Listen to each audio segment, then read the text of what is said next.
Good morning, Kuhner country. Okay, my friends, dramatic fallout now in the last 24 hours in the wake of communist Zoran Mamdani's stunning victory, shocking victory, to be the next mayor of New York. And the consequences, really, the shockwaves are already being felt.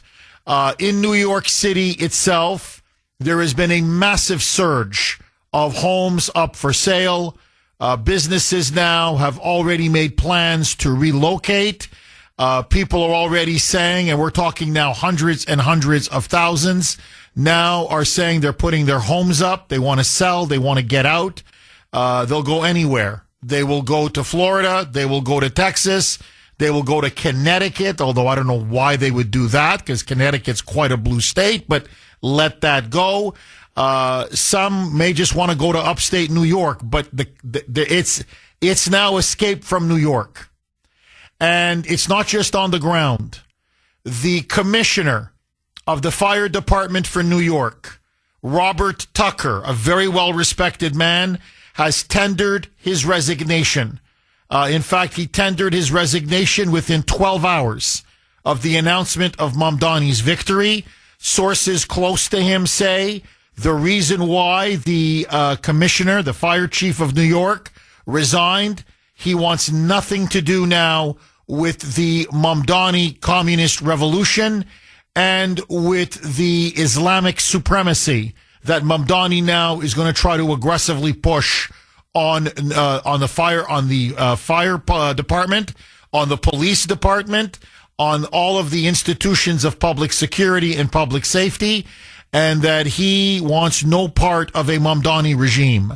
Now, it is expected within the next couple days to the next couple weeks, according to local New York media, that you are going to see mass resignations in the New York Police Department. I'm talking people higher up.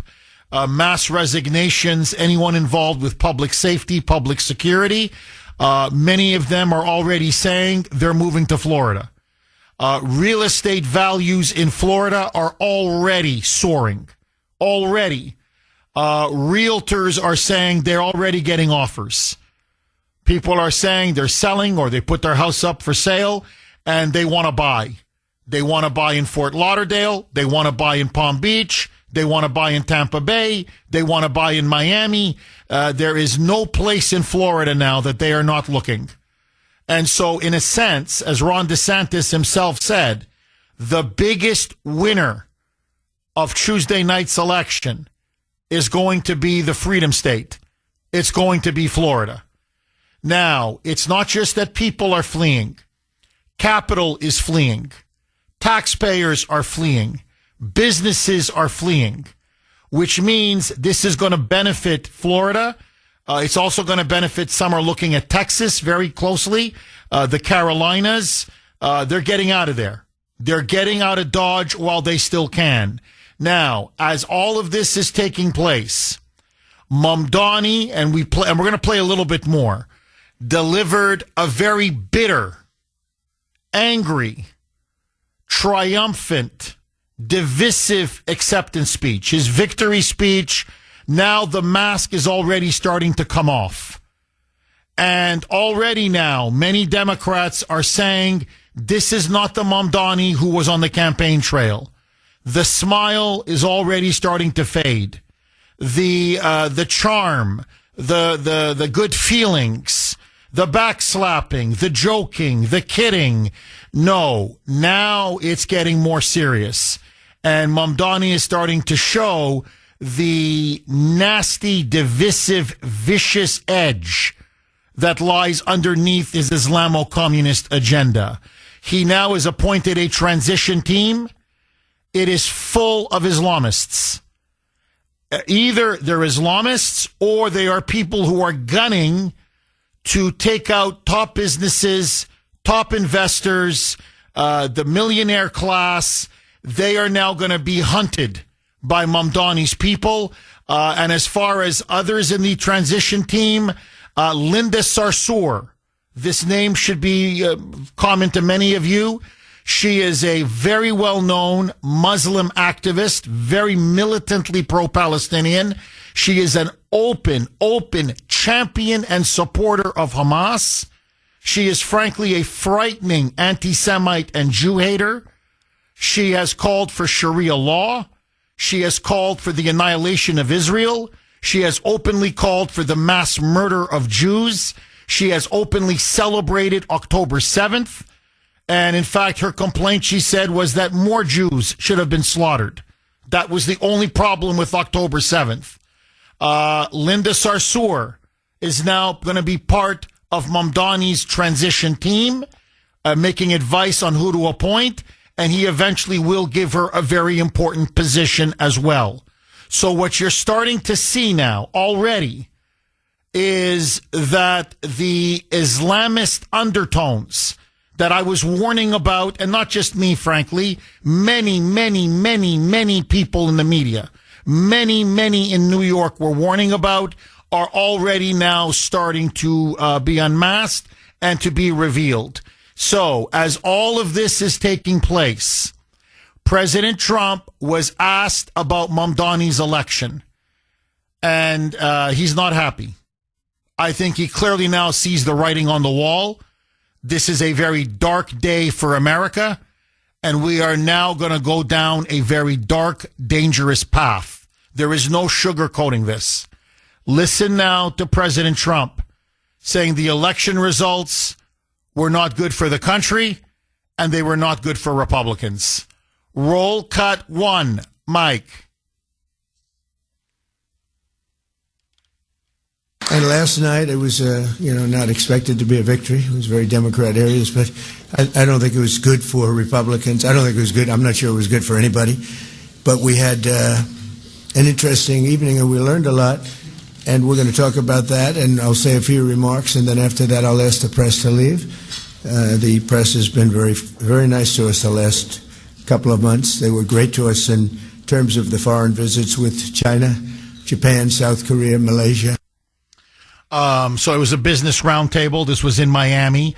But you can tell he looks a little deflated. I don't blame him. He's got a big front now that has opened up, a northern front, an internal front, a communist, Marxist, really Islamist insurgency that now is going to be waged with everything that the left can muster in New York, which is the largest, economically most consequential city in the United States.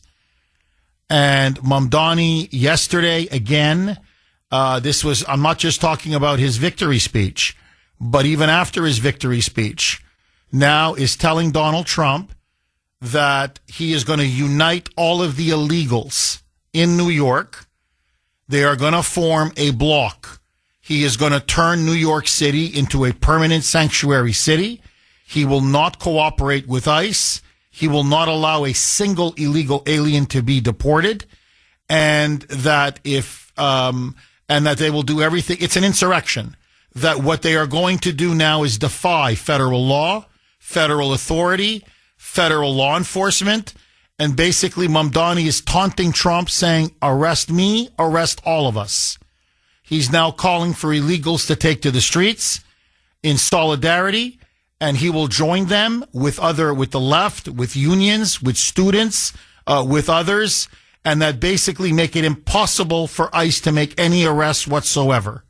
Listen now to President Trump being asked. Mamdani is now threatening to literally block ICE and put millions of people on the streets in defiance.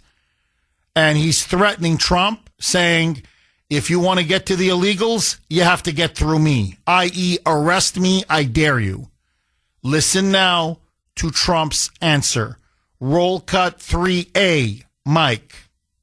Your beloved New York City may well be led by a communist soon, Zoran Mandami, who in his nomination speech said he will defy ICE and will not allow ICE to arrest criminal aliens in New York City. Your message to communist Zoran Mandami. Well, then we'll have to arrest him. Look, we don't need a communist in this country, but if we have one, I'm going to be watching over him very carefully on behalf of the nation. Well, we got one. And Trump now is already set the terms of the midterm, the debate for the midterms. He's now already basically framed the debate for the midterms.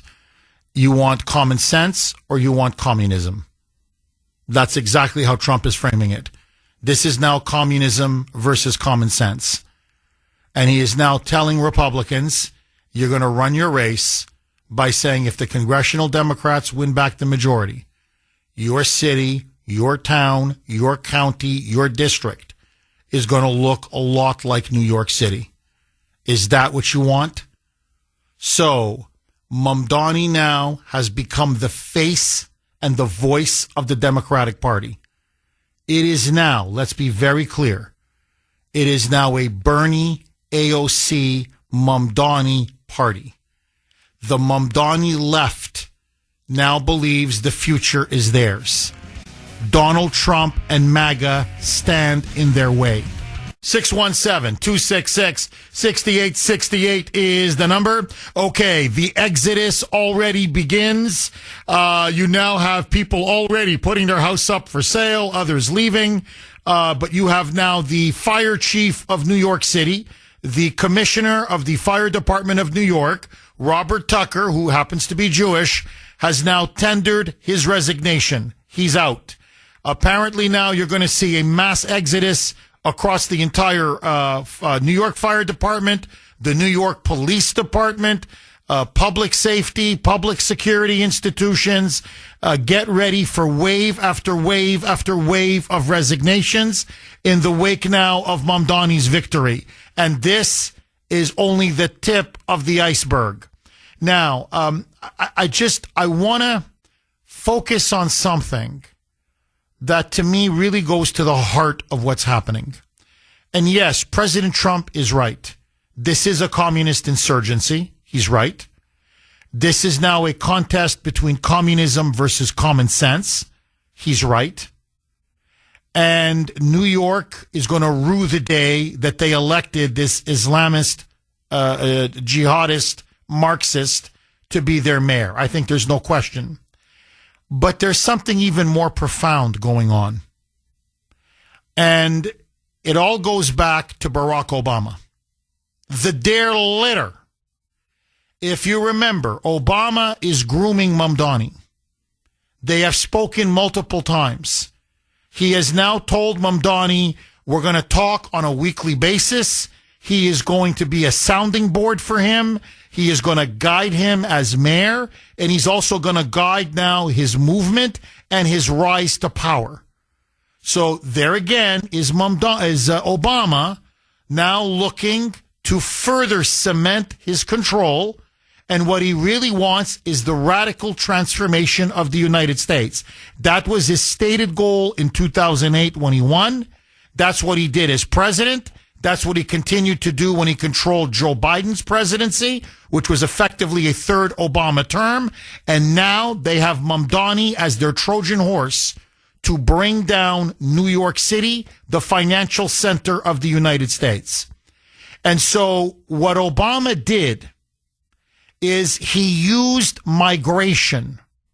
This was even during his first two terms. And his goal was diversity. His goal explicitly was the great replacement, in which you pour in enough third world migrants from every corner of the globe, heavily Muslim preferably, and you eventually destroy the native population of the United States. You destroy the American culture, American tradition, American sovereignty, American borders, America's demographic, historic core, and you literally supplant it with people from the third world who are low skill, low education, many of them non-Christian, non-Jewish religions, especially, as I said, predominantly Muslim. And this way, you keep them on welfare, you keep them on government handouts, and you can control them. And this is how you destroy and subvert the United States and create a one-party regime. Now, what he did while president was that he brought in millions and millions and millions of third world migrants, as I said, many of them Islamic populations. And he deliberately settled them in, listen now to these states. These are the 4 states: New York, Illinois, California, and Texas. In other words, we captured those 4 states. Those are the 4 biggest states in the country. Florida, they weren't able to get their hands on. They'd love to get Florida. They just can't get Florida. So outside of Florida, you capture these 4 states. These are the 4 biggest states in the country. Again, outside of Florida. And you pretty much have the country. And so he then gave the game away. After the assassination, the political murder of Charlie Kirk, Obama gave a speech to his fellow leftists. And this is what he said about America. He said that our goal, and this is directly now from Obama, is to, quote, impose diversity on America and Americans. And he said what we're doing now is, his words, an experiment. Quote, there's never been a diversity experiment like this, ever in history, where you have people from every corner of the globe show up in one place, i.e. the United States. And then he said this, quote, we say, based on these ideals, we hold these truths to be self-evident. All men are created equal, and we have a constitution and a Bill of Rights and a democracy, that we can somehow figure out how to get along in diversity and maintain our private beliefs and pray to God in our own ways and retain aspects of the cultures that we bring from wherever it is that we're coming from, and yet still decide that we're all Americans and try to make it better for each successive generation. Now, what he's saying is, let's destroy America's national identity.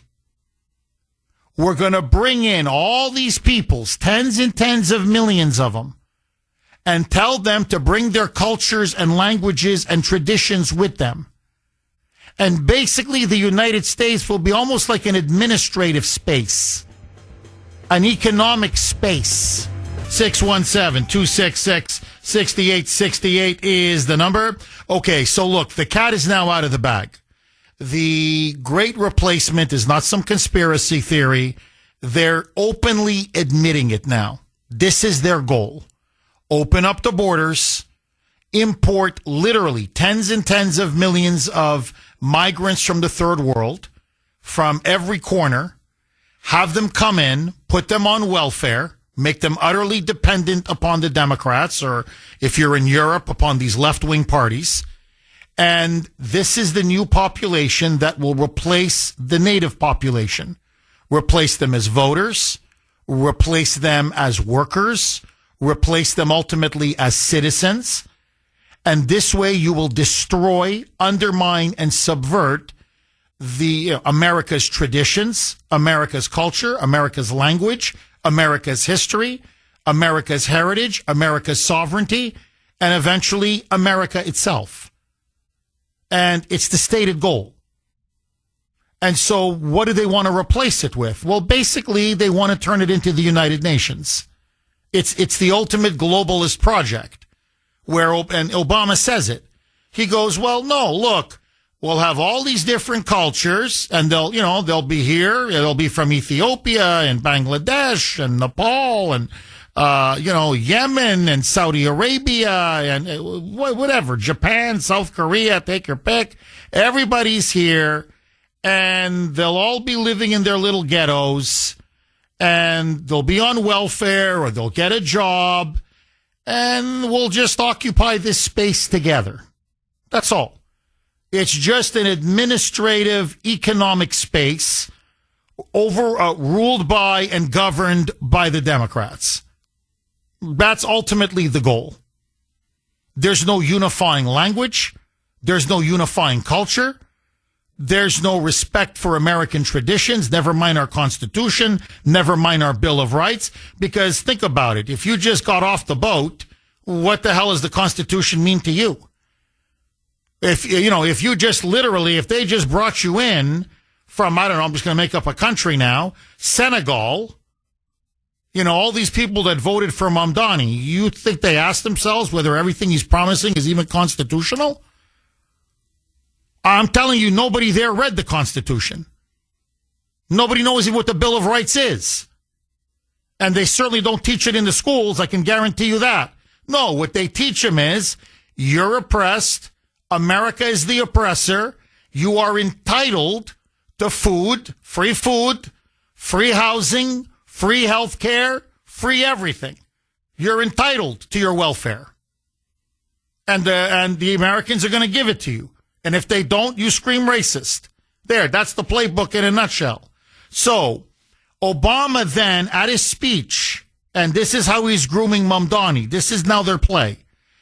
He then says, I think George W. Bush believed in this diversity experiment. He goes, I think George W. Bush believed it. I know John McCain believed it. And I know Mitt Romney believed it. So in other words, he's saying, look, the Bushies, the McManiacs, the Mitt Romneys, the neoconservatives, the Republican old guard, the establishment, they are globalists just like we are globalists. They want what we want. Maybe a little less welfare, maybe a little bit more war, a little more warmongering, but we're talking about on the margins. They want open borders. We want open borders. They want amnesty for illegals. We want amnesty for illegals. We want multiculturalism. They want multiculturalism. We want DEI. They want DEI. And in the end, America will be destroyed from within. The historic constitutional Republican America that was born in 1776. Now, I want you to listen to Mamdani's speech. It was angry. It was in your face. It was shrill, but it was also that of a conqueror. He was now taunting. He was taunting Trump, but he was also taunting America and Americans, saying, we have now arrived. We Muslims have arrived, and we Antifa Marxists have arrived. And now there's nothing you can do to stop us. Listen to him. Openly tell Trump, you better listen to what I'm saying, because we're coming for you. Your presidency is now effectively over. You're not deporting another illegal in New York. You're not going to send in another ICE or Border Patrol agent.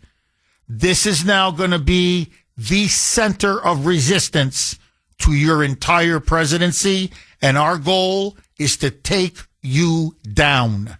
Roll cut 30, Mike. Okay, so we're having some technical difficulties with the board. So Mike is going to try to get that fixed. But essentially, he tells him to quote unquote turn the volume up.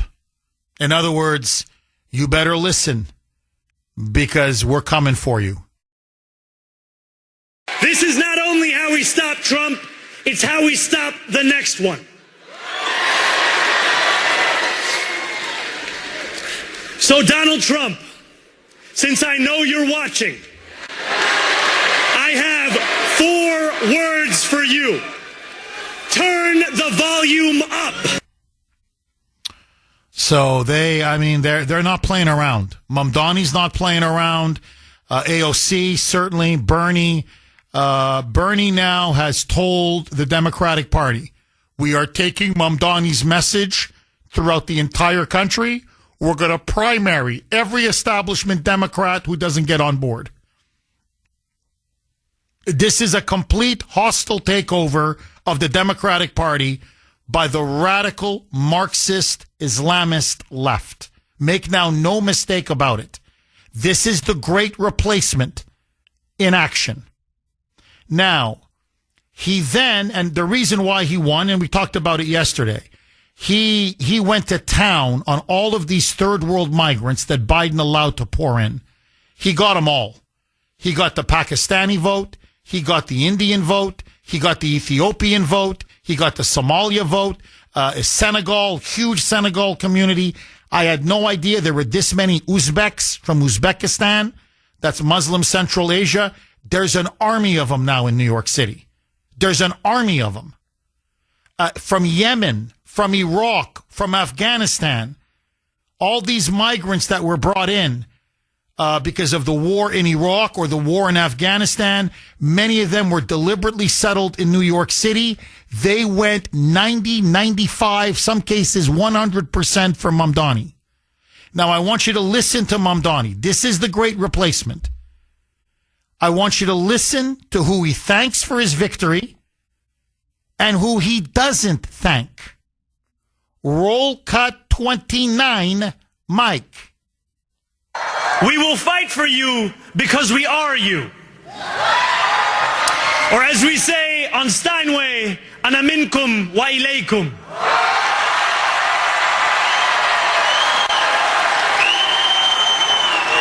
Thank you to those so often forgotten by the politics of our city who made this movement their own. I speak of Yemeni bodega owners and Mexican abuelas, Senegalese taxi drivers and Uzbek nurses,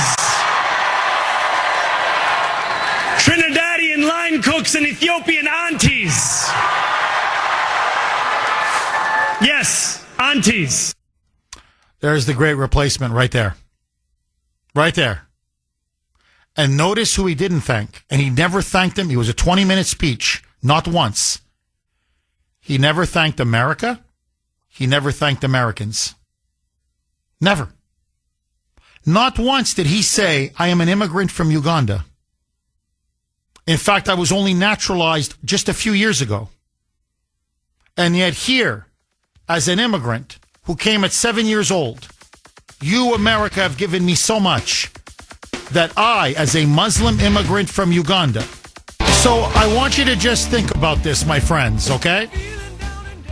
You have only been a naturalized American for what, 7 years? That's when Mamdani became a naturalized American citizen. By the way, 650 on the great WRKO, Jeff Kuhner, Boston's bulldozer.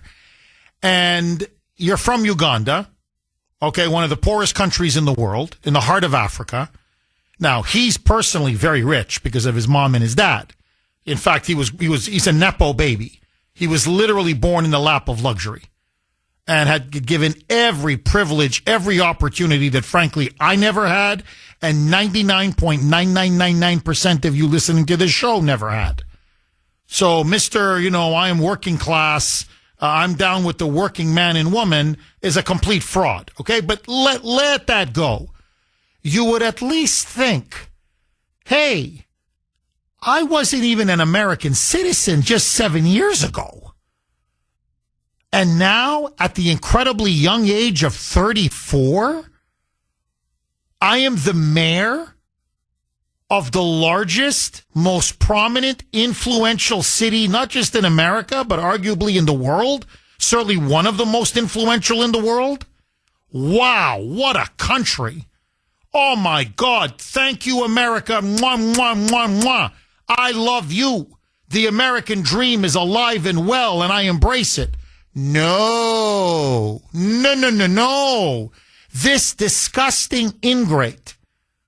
It's just venom and vile. How evil America is. How bad America is. I want to thank the, as they say on Steinway, ana minkum walaykum. And they're like, well, what? What is it? What is this, Arabic for peace be upon you or something? Well, okay, so you won't even speak our language. I'm going to thank all of you, the Yemeni bodega owners, the Mexican abuas, the Senegalese taxi drivers, don't forget the Uzbek nurses. What would we do without the Uzbeks? They voted for me 100%. The Trinidadian line cooks, the Ethiopian aunties, and he goes on and on and on. He's telling us to our face, we have imported the people that are here to replace you. And now that you brought in so many of us, the genie's out of the bottle. You can't stop us. Now, I want to play one other cut, and I want to go to the phone lines, I promise.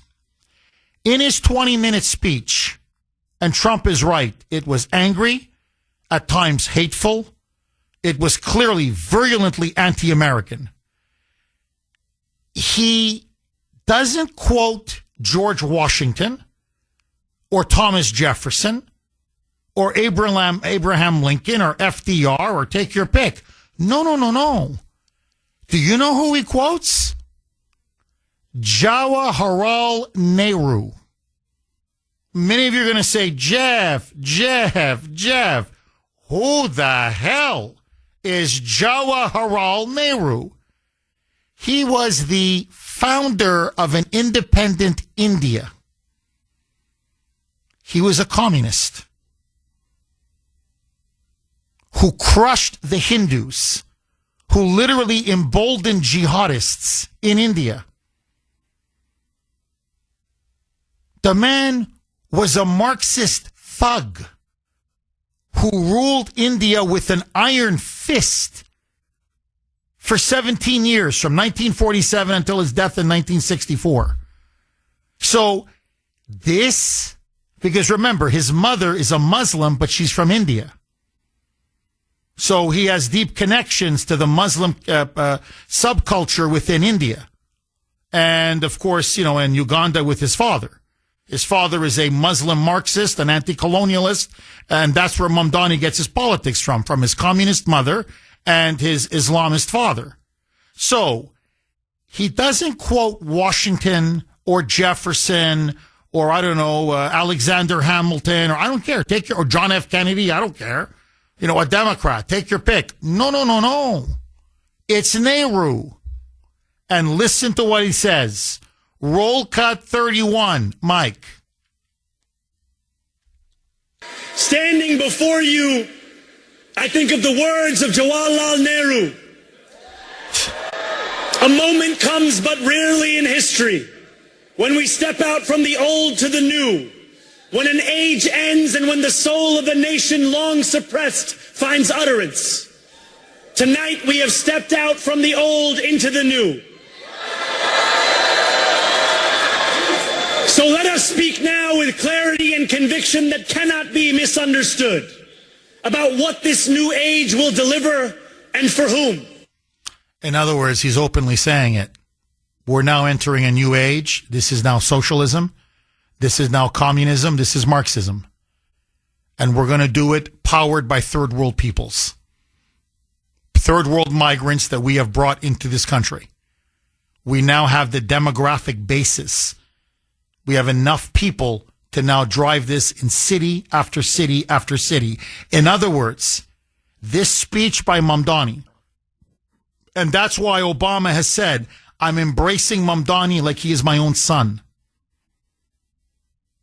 Because this is the culmination when Obama, a week or a couple of weeks before his election in 2008, said we are now weeks away from the quote unquote fundamental transformation of the United States of America. Obama was a Muslim socialist. That's what he was. And he wanted to turn America into a third world socialist superstate. That's now what they are on the verge of achieving. Mamdani is his child, his political child. He midwifed him. And now that speech was the culmination of the revolution that began under the dear leader.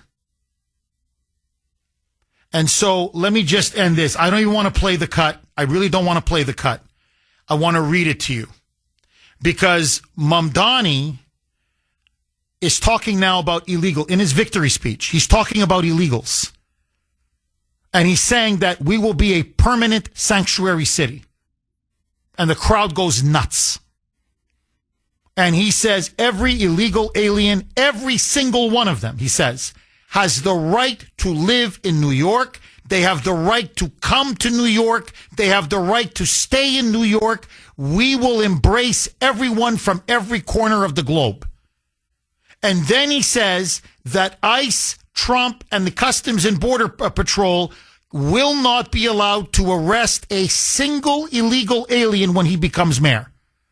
By the way, no matter how violent, no matter how dangerous, literally, I'm talking MS-13, Tren de Aragua, convicted murderers, rapists, sex, child traffickers, child molesters, it doesn't matter. And he's now vowing to import millions and millions and millions more as he promises to chase the Jews and the white neighborhoods out of New York. In other words, we're going to do to New York what we did to London. It's the exact same playbook. We're going to replicate it to a T. So, talking to the illegals, this is what he said, quote, New York will remain a city of immigrants. And he doesn't mean legal immigrants. We know what he means. Non-citizens, migrants, and illegals. New York will remain a city of immigrants. A city built by immigrants. Powered by immigrants. And as of tonight, led by an immigrant. So hear me, President Trump, when I say this, to get any of us, you will have to get through all of us. The crowd went absolutely berserk. I'm telling you, it was like a Fidel Castro rally when he enters the streets of Havana. They love to use the Hitler analogy. Trust me, this is the time the Hitler analogy is appropriate. He is now their spellbinding Führer. He is their spellbinding leader. And he's now telling them, we do not recognize legitimate authority. We do not recognize legitimate federal law. We do not recognize legitimate federal law enforcement. We don't even recognize the legitimacy of the President of the United States. We will defend the illegals to the death. And for them to come for us, they have to come through all of us. He's leading an insurrection. To be more accurate, he is leading a communist insurgency with now the full blessing and backing of the Democratic Party. There's now no question. And so the question that I have before you is Trump says he must confront this and he must confront it head on. And that the country now has to make a choice. We're at a fundamental watershed, a crossroads. Do we choose communism or do we choose common sense? Do we choose Marxism or do we choose capitalism? Do we choose Islam and Sharia law? Or do we choose our Judeo-Christian heritage and Western civilization? Because that's literally now what the Mamdani left is now attacking. Mamdani's speech was a declaration of war on America, on capitalism, on our Judeo-Christian heritage, frankly, on Western civilization itself. He's not an American. He doesn't identify as an American. In his speech, he wants nothing to do with America. He is a proud Ugandan.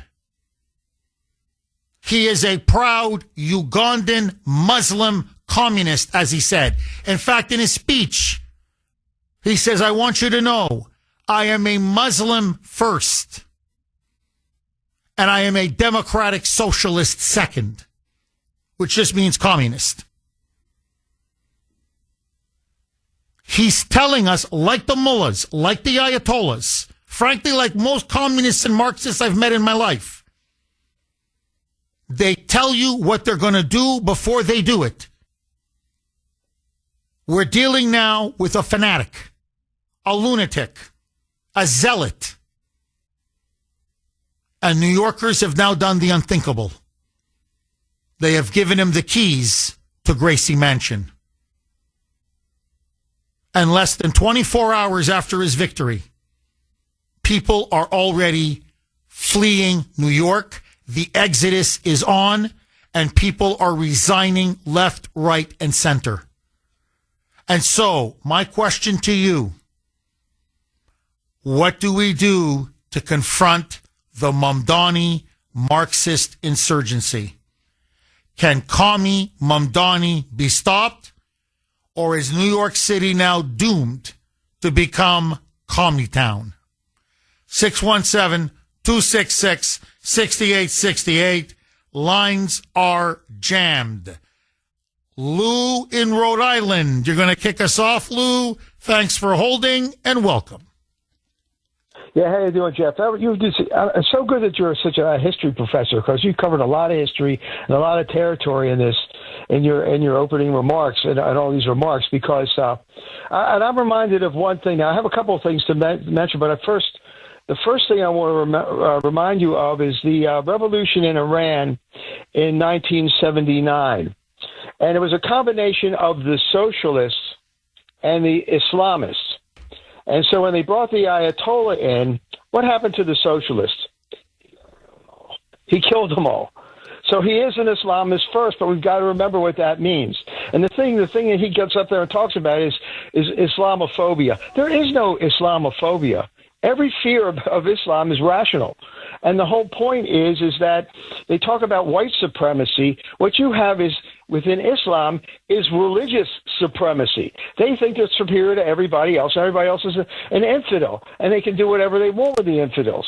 And what happened is that, and what's bothering me is that over the course of the last couple of years or so, while there's been this big diversion onto Israel, both on the left and the right, I have to say, Qatar has brought in their Trojan horse, and now it's taken New York City. Qatar and the Muslim Brotherhood, and that's their Trojan horse. They got this guy in there, and it's not only going to be a center. Now, no, New York.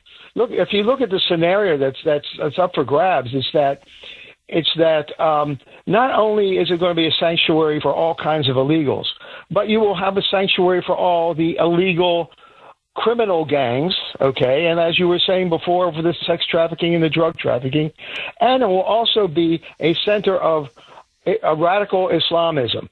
I mean, and throughout the city, all kinds of mosques and all kinds of people, maybe all kinds of terrorists will be attracted there because he's not going to want to let them out. And we really, this is something that's such a danger to this country and such a danger to New York that they're going to end up having the whole state, because if they bring in all these illegals, there's no ID voting in New York. So that means they're going to keep Hochul in there, who's like basically a pawn of these people, and it's really, really sad. And the other thing I really would like to bring up is that somebody wrote a comment the other day I saw, and it said that back in 9/11, we thought that what happened was evil, that it was bad. But nowadays, because of the way the kids have been taught and all this woke agenda has been put into place, they think that the new generation thinks that 9/11 was deserved. I mean, this is what is coming to our country, and Trump just asked. Actually, it's almost like a Fort Sumter moment. We've got to stand up to it. I agree. No, Lou, look, Trump has said it. Others have said it. This is a Fort Sumter moment now. I think there's no question. There's no question.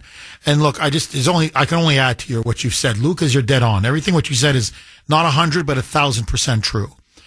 There are two things that to me stand out. number one, and you can look this up. Please don't take my word for it. Mamdani won the female vote, 18 to 29 years old, over 80%. Don't quote me on this. I believe it's 84%. It's definitely 80%. Okay, probably it's 84%. That's what I read. But anyway, at least 80%. And many of them, just so that we're clear, are white, educated, liberal women, college educated. And the scariest thing of all, and I can play you the clips, again, these are white, college educated, feminist, liberal women who literally are saying, yeah, I have to clean up the language because they're swearing. It was a victory party where Mamdani they were celebrating his victory. So I'm going to leave out all the F-bombs. But basically, effing bring on Sharia law. Effing bring on Sharia law. Women, young women, white women, they don't look to me. I mean, none of them had a hijab. None of them were wearing a burqa. None of them, it's not like they came from a Muslim home or a Muslim community or something like that, or seemed to me of the Muslim faith. It's like Sharia law is sexy and cool. If, Mamdani is sexy and cool. And if he's for Sharia, bring it on, baby. It's sexy. This is what women now are asking. At least liberal young women are now begging for Sharia law. You want to talk about the self-hatred. It's not just, the country had 9/11 coming. We're such an evil, wicked country. It's almost like I have it coming. Subdue me. Oppress me. You put me in my place. You put a freaking burqa on my head. I don't know what that turns them on now, or I'm serious. I don't know, some kind of domination or sex games. I mean, I don't know what's going on in the heads of these women, but this is sick. This is sick. Now, and on top of that, you made another very, very good point about Mamdani and about the Muslim Brotherhood. Look, at Mamdani's at his victory party, it was like a birthday party. And you have this former MSNBC host who was so radical, such an Islamic extremist, they had to kick him out. Mehdi, however you pronounce his first name, Hassan. And so he was there. He's an avowed Muslim, an avowed leftist. I mean, he's pro-Hamas. And he's there. Remember that guy Mahmoud, whatever you pronounce his name, Mahmoud Khalil. You know that punk? That pro-Palestinian punk that was setting up all these violent, anti-Semitic, anti-Israel, pro-Palestinian, pro-Hamas campus protests and riots at Columbia, and they wanted to deport him, Marco Rubio and Trump, and he became a big cause célèbre on the left. Well, guess who shows up at Mamdani's victory party? There he is, Mahmoud Khalil. And you have all of these young Islamic men. And on tape, you can look it up. It's everywhere on the internet. The former MSNBC guy, Hassan, is saying, my brother, and he hugs him. And he says, we have done it.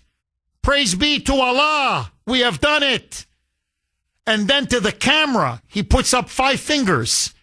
And he says, my boy Mahmoud Khalil voted 5 times. He voted 5 times, he said. 5 times he voted for Zohran Mamdani. Now, he's going to claim that he's joking. That was a joke. Look at his face. He's not smiling. I mean, they're happy. They're celebrating. But it's just like, in other words, like, you dumb infidel with your no voter ID laws and your mail-in balloting and your ballot trafficking and your ballot harvesting and your jokes, your corrupt, fraudulent elections. Ha ha! Our people voted 5 times for Mamdani. And by the way, Khalil is not even an American citizen. We will fight for you because we are you. Or as we say on Steinway, ana minkum wa ilaykum. 7:20 on the great WRKO. Jeff Kuhner, Boston's Bulldozer. 617-266-6868 is the number. Okay, we have a very dear friend. This will all make sense. Please, just give me 30 seconds. We have a very dear friend who still lives in Montreal. She's a Canadian, obviously, but she is of Egyptian descent. She is what they call a Coptic Christian. And they are Christians that go back to the time of Christ, an ancient Christian community, very devout, very religious, very good, hardworking, decent people. And she speaks, obviously, Arabic. And Coptic Christians have been persecuted by Islamists in Egypt now for decades. And they are now almost on the verge of extinction. They're less than 10% of Egypt's population. They keep shrinking and shrinking and shrinking. The point being is she understands Arabic. She speaks it very fluently herself. And so she texted me during the break. And so we just played you what he said to his audience on his acceptance speech, ana minkum walaikum. So here's what she wrote to me. She said, Jeff, when Mamdani said, ana minkum wa alaikum, in Arabic, this is what he means. Quote, I am one of you, and I am responsible to you. So he's telling the migrants and the illegals in the crowd, quote, I am one of you, and I am responsible to you.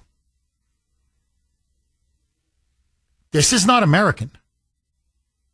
This is not the melting pot. This is not we're going to assimilate. This is not thank you, God bless America, we're here to contribute to the United States and ultimately become an American. This is the great replacement. I mean, it's happening right in front of our eyes. They're not just telling us now. They're screaming it at us in victory speeches after they win elections. Like, it's time for America to wake up. I just want to read one quick text and go right back to the phone lines. This is from 781. Jeff, the Mamdani victory is a hostile takeover, not just of the Democrat Party, but of the United States of America. And I have to ask you, Jeff, how are all these migrants and refugees able to vote? It's voter fraud. Full stop. It's blatant voter fraud. It's rampant voter fraud. Again, they're bragging that Mahmoud Khalil, that Palestinian guy that they want to deport, the guy who led all these anti-Semitic riots on campus at Columbia University. He's on a green card now. He's not even a citizen. They're bragging that he voted 5 times. He can't vote once. They're bragging he voted 5 times. So it's voter fraud. And nobody cares. 617-266-6868. Brooks in the great state of North Carolina. Thanks for holding, Brooks, and welcome. Good morning, Jeff. Hi, Brooks. Yeah, yesterday you did a little, you kind of superimposed what 9/11 looked like compared to Mondami's victory, and I thought that was very chilling. And, kind of listening to what you were saying earlier, what can we do? I don't think the feds can do anything about New York's elections, unfortunately, and I would defer to you on that. But, they have state sovereignty, and, if it can be quickly determined that most of the voters that were of, let's say, ethnic support for Mondami were illegals, then we would be reliant on the same infrastructure of the 2020 elections and how they were stolen, and that is just the slowest elephant in the world. It's not moving. It's constantly thwarted, and we haven't had any success with the stolen election. So I don't think that we can have any pushback from the federal government in regards to these illegals voting for Mondami. But I'd like to hear your point on that. So that leaves bringing in ICE and bringing in the National Guard. There's no stopping that. So possibly the plan might be to let things roll out to where Mondami can be arrested for trying to stop the federal government from coming in and going through its legal process to round up the illegals. So that might be a plan here, or a way to answer your question of how to stop this. Really, I called in today for a more concerning, pressing issue in my mind about the Supreme Court and the ruling coming up for tariffs. But I don't want to get into that without the Mondami issue. But I think the only apparatus Trump has is to let this guy make a terrible legal mistake and then have the feds come in and possibly arrest him. But Trump's really going to have to start swinging the bat a lot harder. Pam Bondi is just out to lunch. I hope he's going to replace her. There just doesn't seem to be any momentum. He's really going to have to start being aggressive. Brooks, can you please do me a very big favor? Jeff Kuhner, Boston's Bulldozer, 617-266-6868. Brooks is a very good caller. I mean, honestly, we have such good callers, really. But again, he's very smart, very astute, very insightful.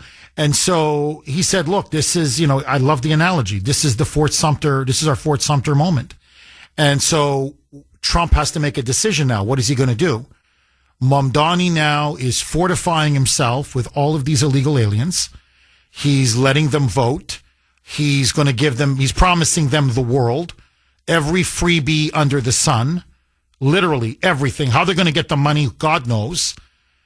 And basically now they're telling Trump, you want to arrest any illegal aliens, you're going to have to go through all of us. So it's open insurrection. Basically, it's borderline rebellion. That's what we're now facing. And it's very similar to Fort Sumter, again, which started the Civil War. Now, if you just stand back objectively, the Democrats, millions of them, cheered the assassination of Brian Thompson. Remember him, the healthcare CEO that was gunned down by Luigi Mangione? And Mangione now has become a hero on the left and among many Democrats. Many of them cheered the assassination of Charlie Kirk. Many of them cheered the attempted assassinations of Trump, especially the big one in Butler, Pennsylvania. And many have said openly, that their only regret is that it didn't finish him off, that he missed by a millimeter. One of the biggest stories on Tuesday, and I know I touched on it yesterday, but it can't be stressed enough, and this goes right to the issue now that Trump is facing in New York, is Jay Jones in Virginia. The Democrats voted in, and not a single Democrat politician condemned or withdrew their endorsement of Jay Jones to be the next Virginia Attorney General. He won. Spanberger backed him. The lieutenant governor, also a Muslim, backed him. Hakeem Jeffries, Nancy Pelosi, Chuck Schumer, Bernie Sanders, AOC, run down the line, Elizabeth Warren, Kamala Harris, Gavin Newsom, they all backed Jay Jones. A man who repeatedly called for the mass murder of Republicans, including killing their children in the arms of their mother. And he, in fact, not that he's only called for it, he says he fantasizes about it. He wished he could do it. And by the way, then urinate on their grave. Put 2 bullets in their heads and then go urinate on their grave. Now, the reason why I'm mentioning this, you're saying, well, what does this have to do with New York, Jeff? Because Trump now is under tremendous pressure by many within his own cabinet. Stay out of New York. Don't send in the National Guard. Don't send in more ICE agents. Stop making arrests or detaining illegal aliens. Because New York City now, under Mamdani, is a tinderbox. And now you have a culture of assassination and a desire for murder, a bloodlust, that is now spreading like a cancer among Democrats. And that so if you do go in and start, cracking down on illegals, Mamdani is going to yell fire in a crowded theater. He's going to tell his people, rise up. And you're going to see a bloodbath. You're going to see Fort Sumter. You're going to see, in other words, bullets flying. Now, I just very quickly, I want to read to you, this is a piece written by John Hinderaker. John Hinderaker is a very intelligent conservative. Most of you have probably heard that name. He's one of the most intelligent, well-read, respected conservative thinkers, writers, really of the last 30 years in the United States. He heads a very big think tank up in Minneapolis, St. Paul in Minnesota. I've had him on the show a few times. By the way, his think tank got firebombed by Antifa.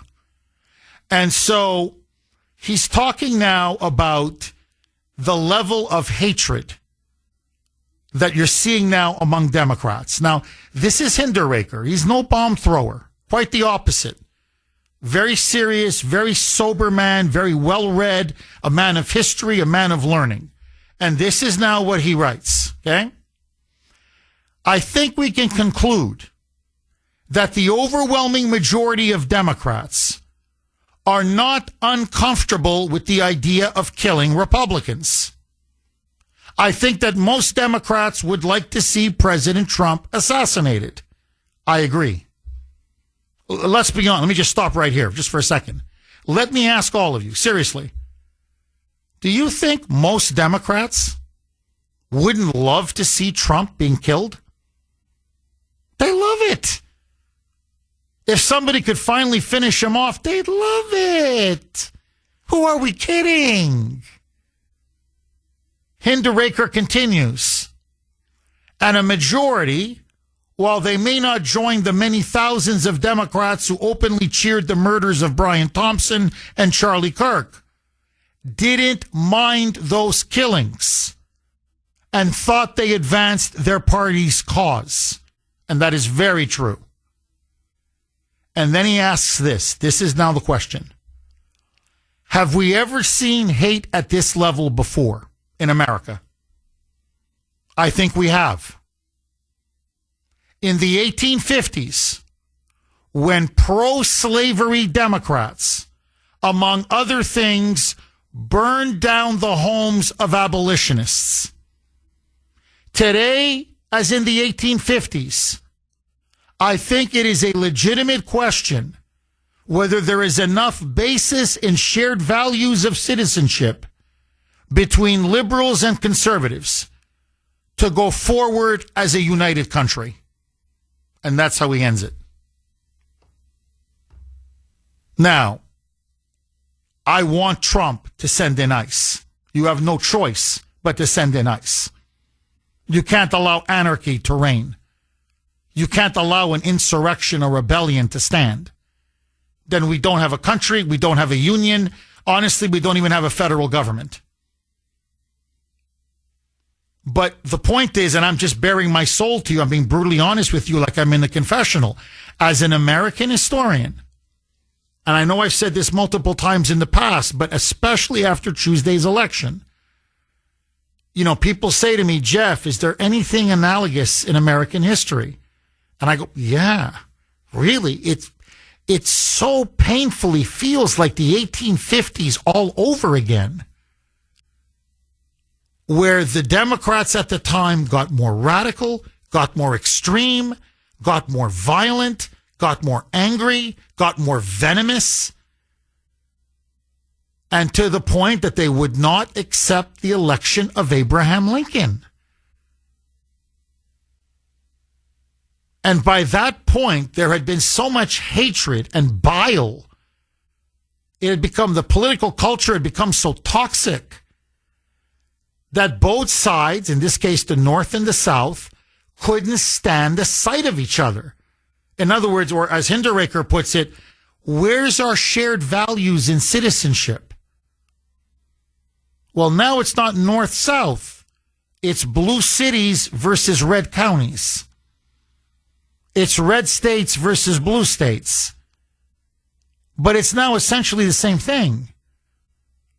And just like in the 1850s, it is the Democrats who are leading the breakup of our country.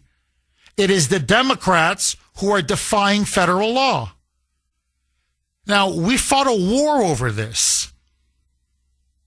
Yes, it was about slavery and, and other issues, but ultimately, let me tell you what the issue was. Is federal law supreme? In the jurisdiction, when in terms of federal jurisdiction. And we fought a war to settle the issue. And the Democrats again are saying, no, we refuse to abide by federal law. And the supremacy of federal law, not in that time it was slavery. In this case, it's illegal aliens and immigration and open borders. But it's the same issue. Jeff Kuhner, Boston's Bulldozer, 617-266-6868. Okay, Mike is telling me, Jeff, we've got to start kicking some communist ass. That's basically, Mike is saying, we got to take the gloves off. I'm with you, Mike. I'm with you. That's why I want Trump now. Send in ICE, send in Border Patrol agents, send in the National Guard if you have to. Go right into New York City. Go hard, go heavy. And if Mamdani wants to be a martyr, let him be a martyr. It's time to arrest him. If he's going to stand in the way and impede lawful arrests and detention of illegal aliens, if he's going to impede federal law enforcement enforcing laws passed by Congress, then he's a criminal and he should be treated as a criminal. In other words, if they want their insurrection, then treat them like the insurrectionists that they are. Agree, disagree. Aaron in Nevada. Thanks for holding, Aaron, and welcome. Jeff, I am getting sick and tired of making a tradition of calling your show after an off-year election loss. I hate to change the subject, but it wasn't just New York. We got our asses kicked in Virginia, New Jersey, and I can't believe you didn't mention this. Prop 50 passed, which means the Republicans don't even know this. They've already lost the majority in the House of Representatives because all those California seats are going to be linked to San Francisco and Los Angeles. I've got a ton of points to make, but Republicans, I'm about to have my way with you. All of you. Charlie Kirk predicted before he died, 1 month before he died, he released on Twitter that if Republicans did not start talking about housing prices, gas prices, inflation, grocery prices, Kirk predicted Republicans were going to start losing elections. Here we are. The communists won because they ran on affordability. If I was a low information voter, I would have probably voted for the communists too, because I work 7 days a week and I'm still barely keeping my head above water. What should Trump and the Republicans do? Get back to bread and butter issues. Meager Mike Johnson and the lazy ass Republicans. Oh, did I call you lazy asses? As Mark Levin would say, there, I said it. I called you lazy ass Republicans. Stop taking month-long vacations and get back to work. Yes, the people know the Democrats started the lockdown, but they're blaming you for not even trying. You're not even attempting to do any work. Meager Mike, I don't know what you're doing because the Senate is locked down. You could at least hold hearings. You could at least investigate COVID. You could investigate the spying on the senators. But no, he's on vacation for 2 months. And I will say this to Trump, because you say Trump listens to the show. Trump, I'm very happy you've reduced the deficit with the tariffs, but I don't care about the East Wing Hall. I don't care about Canada being the 51st state. I don't care about Gaza being the Riviera. To hell with that! I care about my day-to-day life! Trump, you won last year because of 2 words, Springfield, Ohio. And I feel you are forgetting about us. Jeff, I have to tell you about my experience in Nevada so far. And I'm going to give you some inside information about Nevada. If the midterms were today, the Republicans would lose everything. And I'll tell you why. Because we were lied to about the big, beautiful bill. And I'm using my words very carefully, Jeff, as you would say. My fellow coworkers in Nevada feel they got the bait and switch on no taxes on tips and no taxes on overtime. I got my paycheck yesterday, Jeff. $500 in taxes taken out. I went to HR. I said, whoa. So supposed to be no taxes on tips, no taxes on overtime. It's like, oh, no, that comes back as a rebate for next year. Oh, Meager Mike, if you were here, I know Meager Mike's going to say, oh, it's okay, you'll get a tax rebate in 2026. I need tax relief now, today, not 2026, not 2027, not 2028, now. You said no tax on tips, no tax on overtime. Now I'm saying, oh, you'll get a tax rebate back next year. Meager Mike, the IRS is going to take my tax rebate, eat it up, swallow it whole, belch, and say, more. We got bait and switched. We are angry. I'm angry. But I don't blame Trump. I blame the Republicans for this. And I'm going to say this to the GOP. The only reason why I'm going to vote Republican in the midterm elections, yes, in a swing state, is because the other side, like Jay Jones, wants me shot. But I'm warning the Republicans, you got 1 year to correct this. You got 1 year. Communism is now at the doorstep, and it is because millennials, to their credit, they don't believe in capitalism anymore because they've gone through 3 recessions. They went through the dot-com crash of 2001. We went through the housing crash of 2008, 2009, and then the COVID crash of 2020. No wonder they've given up on capitalism. And I'm going to be perfectly honest with Jeff. Even I have to ask myself, what's the point? But I will tell you this. I still believe in capitalism because I saw what it did to my parents. I was born in a very teeny tiny house in Las Vegas. My parents worked hard. We got a bigger house. They worked even harder. Got an even bigger house than that. My brother worked his butt off. Got a family, 3 kids, and a wife, and now my brother lives in $1 million house. Now my father finally retired. God bless him. I see what capitalism has done to my brother, my father, and my mother. But I'm feeling left out. I'm feeling like a forgotten man and woman. I hear you. No, look, Aaron, we're doing the caller of the day, Kuhner's call log today, because tomorrow we do our annual radiothon to benefit disabled American veterans. We do that every year. We always support our vets and our disabled vets. So tomorrow we'll be doing our radiothon, hopefully raising a lot of money as we do every year. I think Mike would have made you the winner. I mean, I don't want to speak for Mike, but the way he was talking in my ear, he was saying it's just a shame. It's the call is now, because had you called yesterday, he would have put you as the winner. Look, Aaron, I think what you're saying, I'll be honest, is what Marjorie Taylor Greene is telling the president, is what many Republicans in Congress privately, MAGA Republicans, are telling the president. We love you. We love you. We would go to the gates of hell and back for you. But you got to get out of Gaza. You've got to get out of China in terms of these trade, you've got to stop worrying about winning the Nobel Peace Prize and talking about Ukraine and Russia. You've got to start focusing on problems at home, because you promised that you would drive down inflation and people are not feeling it yet. You promised that you would bring down egg prices, grocery prices, energy prices, rent, housing costs, gas prices. Now, are they better than under Biden? No question. But they're still way too high. They're just way too high. And Aaron, I'll be honest, that's the number one. And these are people who are diehard MAGA, diehard Trump supporters, voted for him 3 times. Many of them campaigned for him. And it's email now after email after email saying, look, I want peace. I want peace deals. I'm not a cold-hearted person. But I don't care about Canada being the 51st state. I don't care about Venezuela.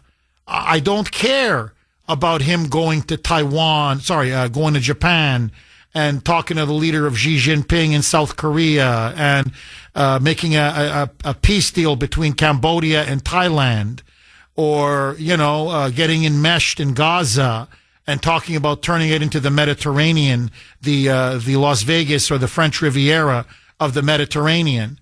He's like, making a peace agreement between Russia and Ukraine and stopping more sanctions on Russia. And that's not what we voted for you. We didn't vote for you to get the Nobel Peace Prize.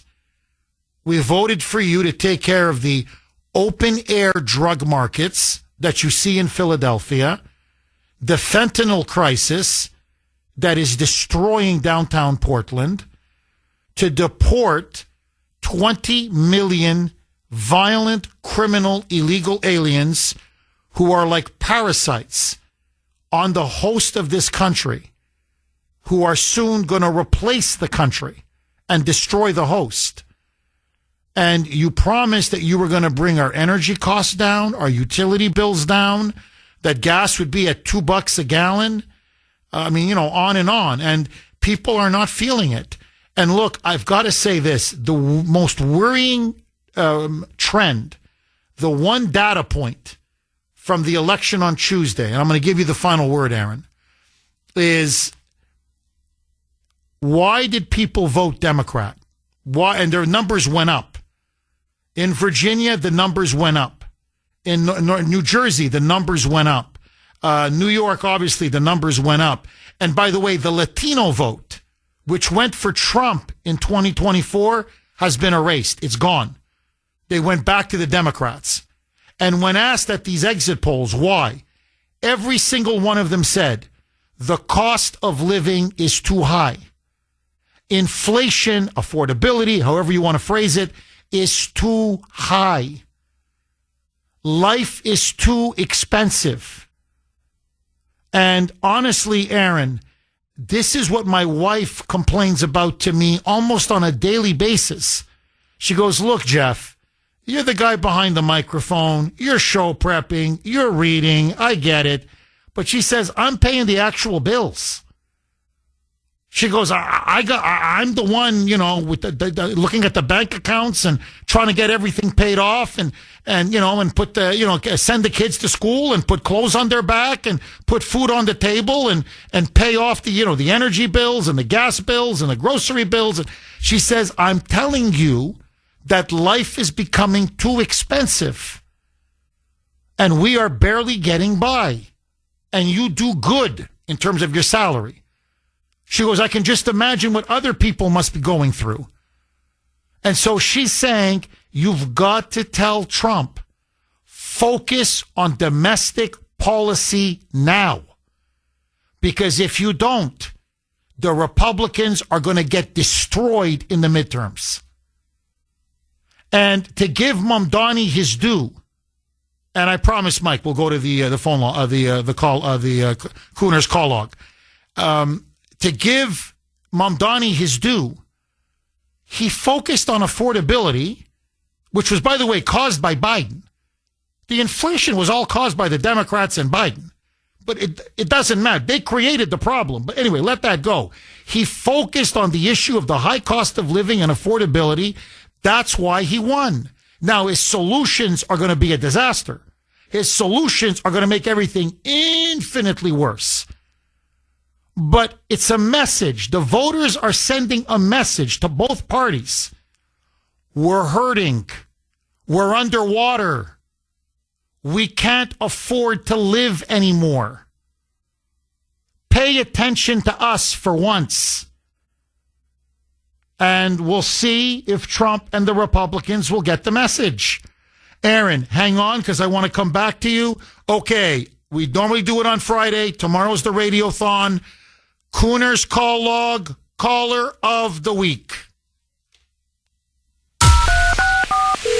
It's time for Kuhner's call log, where we showcase our favorite caller from the week. I can hear you. Can you hear me? Pucci, thanks for holding and welcome. It is terrible what is going on in Nigeria. But first of all, I would like to say thank you to President Trump for the great thing he has been doing. If you remember, initially, when he came in first, he designated Nigeria as a place of interest, like he was Christian way back then. Then when Biden came into office, Biden rescinded it. This is one of the things we've been seeing all this while. Our people are being killed for no good reason. They just kill the Christians just because they want to take over their land. They kill the Christians. That's what is going on in Nigeria right now. And if anybody is my king right now, Trump is my king. Just right from time I voted for him. I knew he was going to be the president of this nation.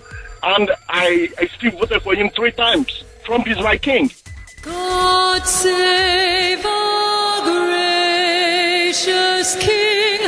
Long live our noble King.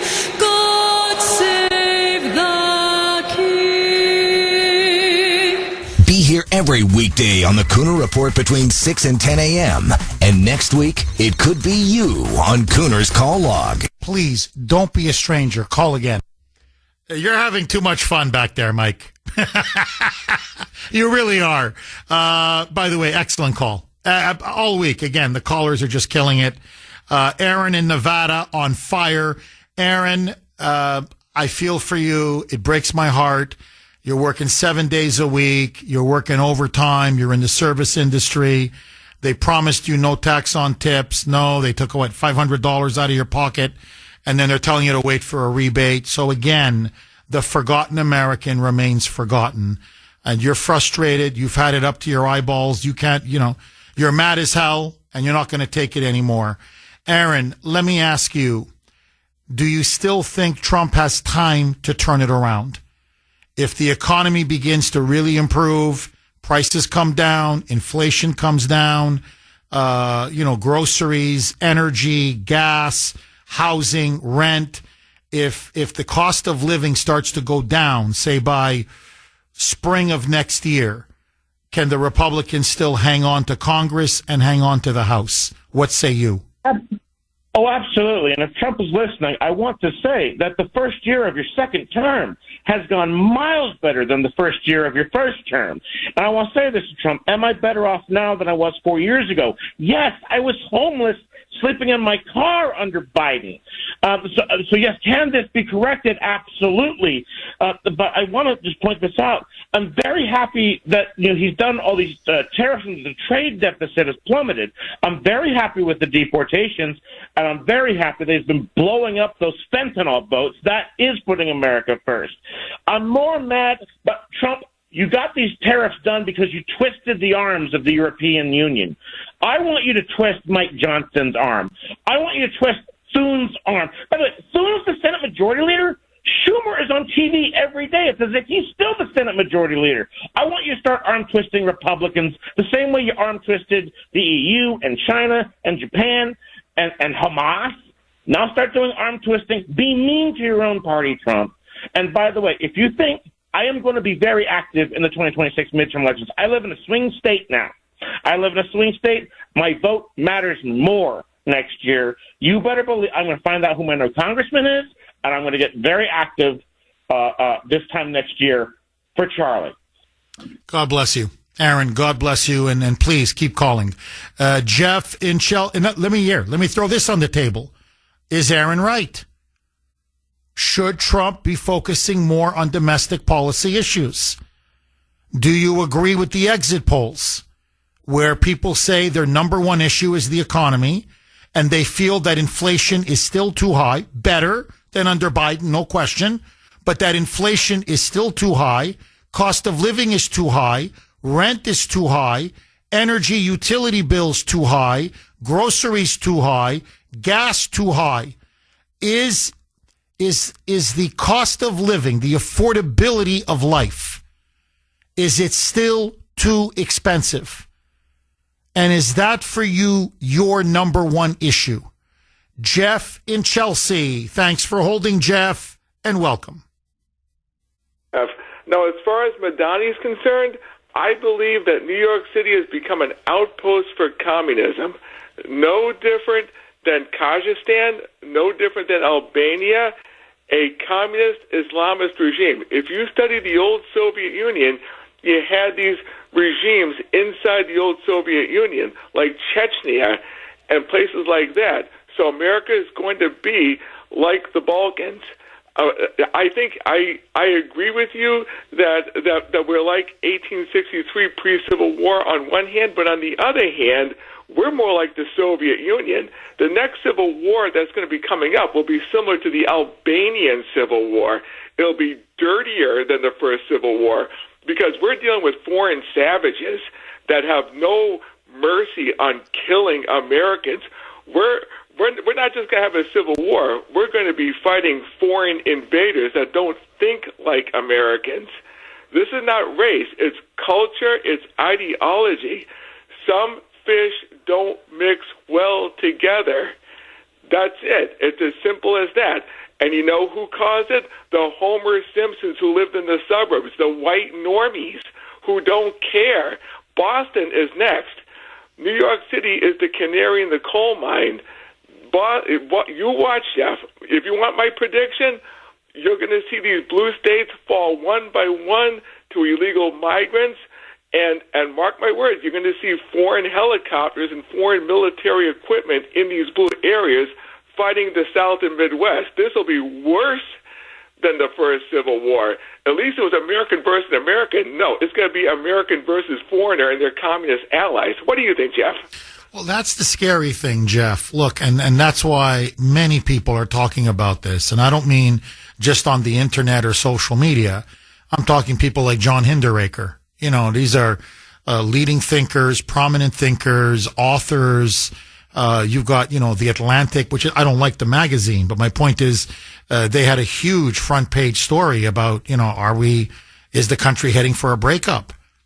I mean, it's now, people are talking about it, in a way that we never would have talked about it even several years ago. And the problem is that we have imported millions and millions, what millions now? Tens of millions of predominantly third world migrants, many of them, frankly, Muslim migrants, who have no attachment to the United States. None.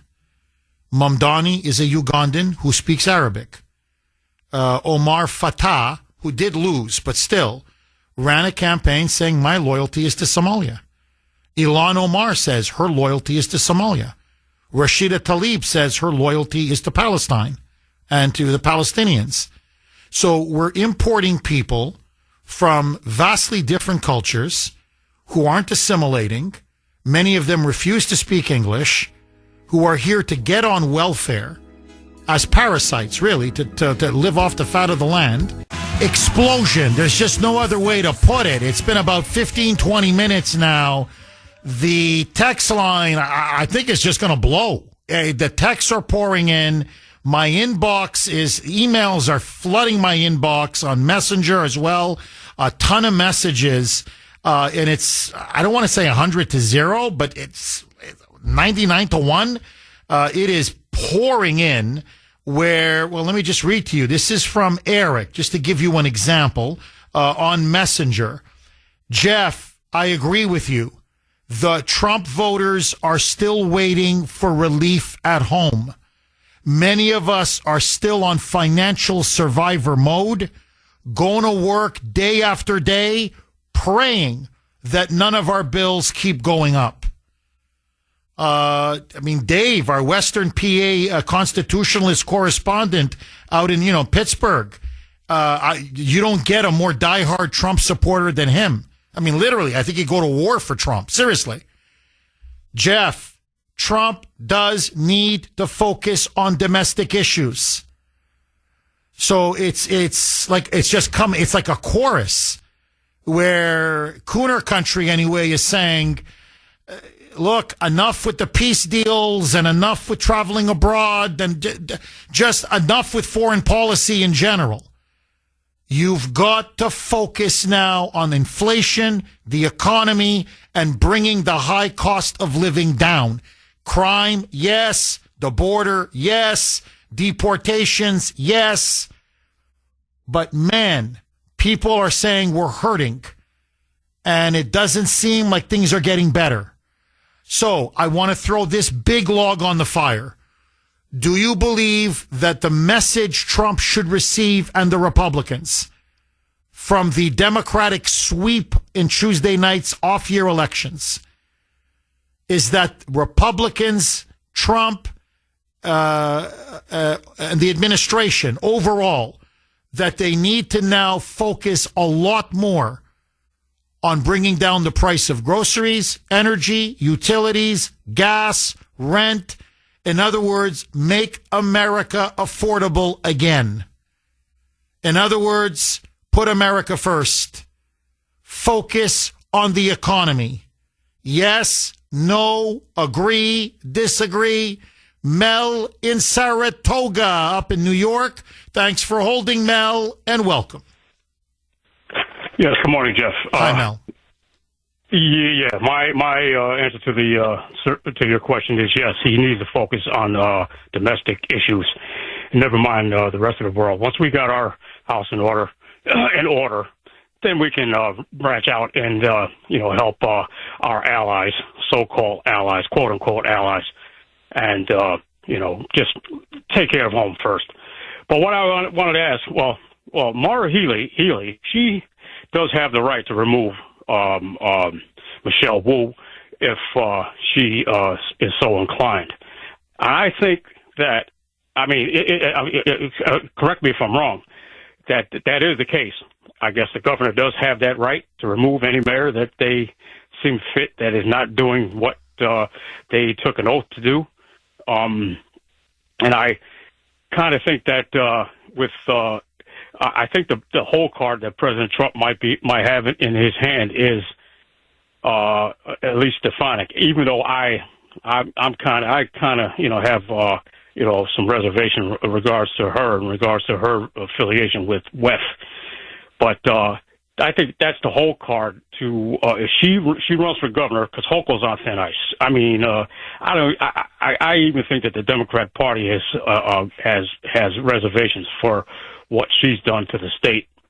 So I think that Elise would probably be a shoo-in, a walk-in, and that she would have that right in regards to Mandami, the scam Dammy, I should say, to remove him from office. And anyone who's, like his, co-mayor or attorney or whatever. But anyhow, and replace him probably with this New York State Attorney General, who would be a part of her administration. But well, Mel, look, you put your finger on it. The problem with Mamdani is that he's so wild.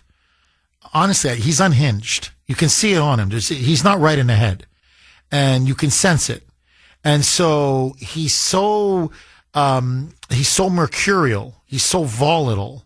He's so unpredictable, and he's so disrespectful. He really is an insurrectionist, and he doesn't seem to know his own limits. And he's now drunk with power. He's drunk with hubris. He cannot believe what he has pulled off. He can't. The Muslim Brotherhood can't. His supporters can't. They just can't believe it.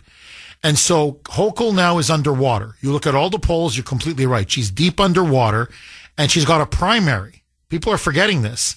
Her lieutenant governor, who's from the Mamdani left, is going to go after Hochul in a primary. The left is saying she's too, quote-unquote, moderate. They want to do to her what Mamdani did to Andrew Cuomo. And so Hochul is most likely going to go even more left. 617-266-6868 is the number. Okay, Tony in Florida. Thanks for holding, Tony, and welcome. Good morning, Jeff, my fellow patriot. Unbelievable, right? This Mamdani here is about to take over New York City. It's unreal. Jeff, you know what? The way I look at it really is, this guy's a Hamas lover. All right, let's just tell it like it is here, okay? And I feel like, I didn't see the whole speech. I heard a few, sentences or whatever, right? But it almost feels like, a lot of people have a short memory out there, I think.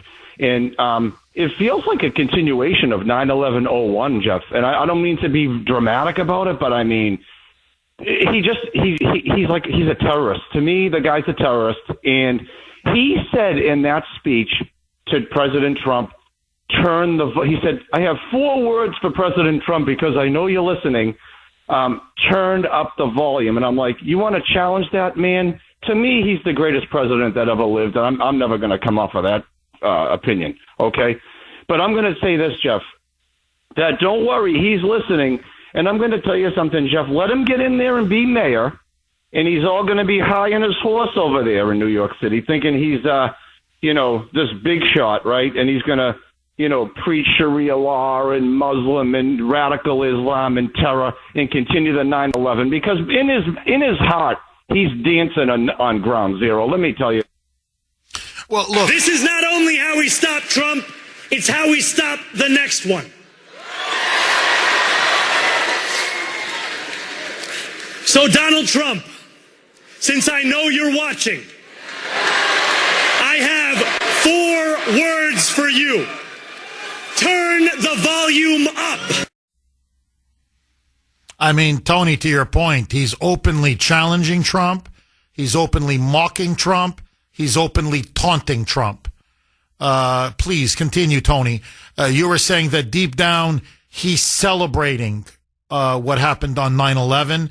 He would love to dance on ground zero and dance on the graves and the bodies of all those who died on that fateful day. Please keep going, Tony.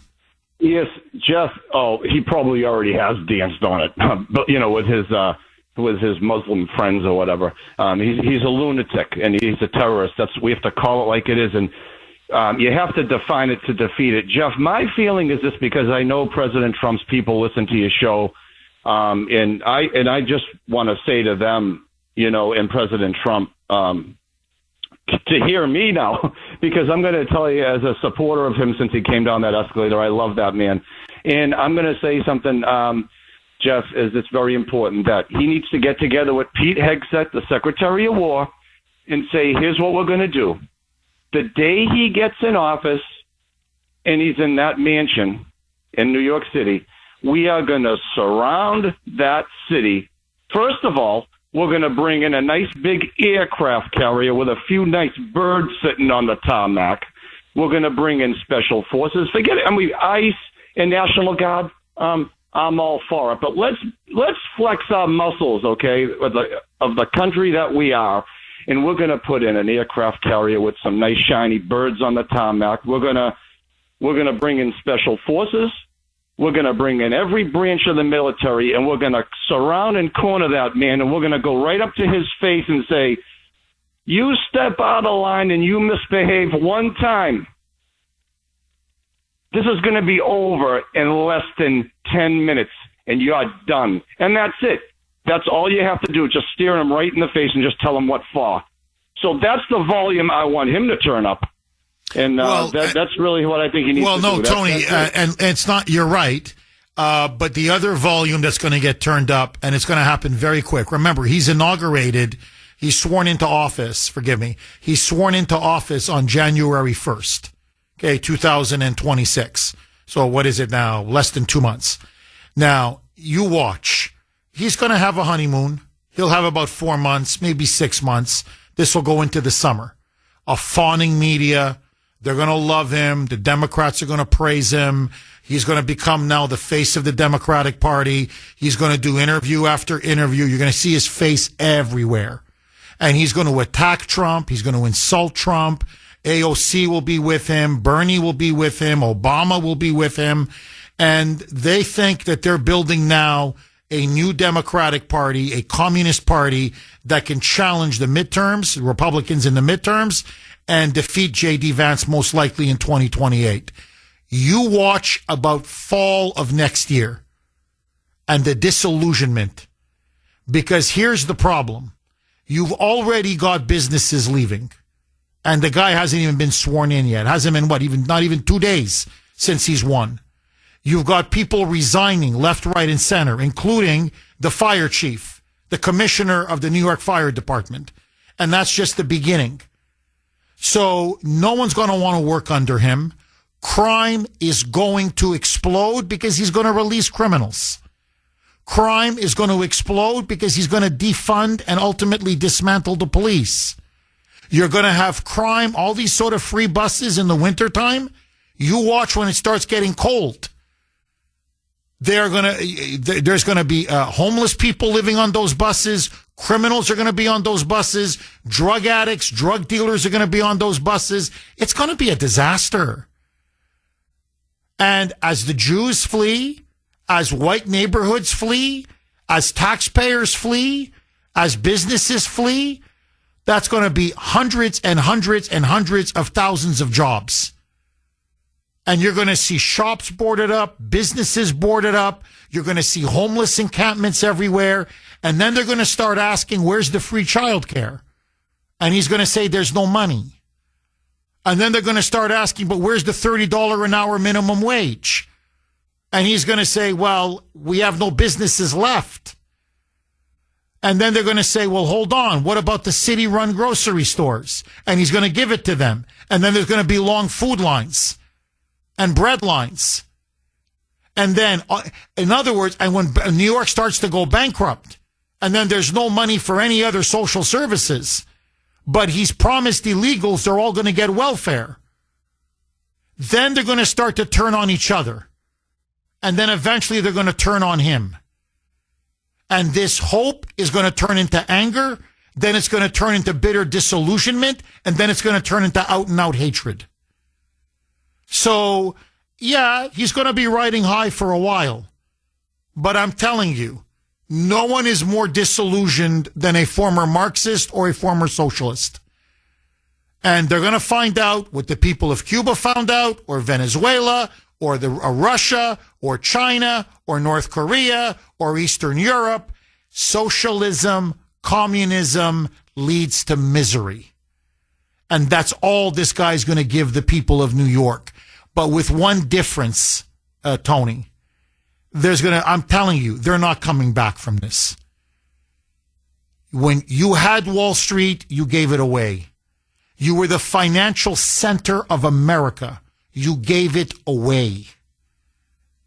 And there's going to be no coming back. New York will be a shell of its former self. Again, if we're lucky.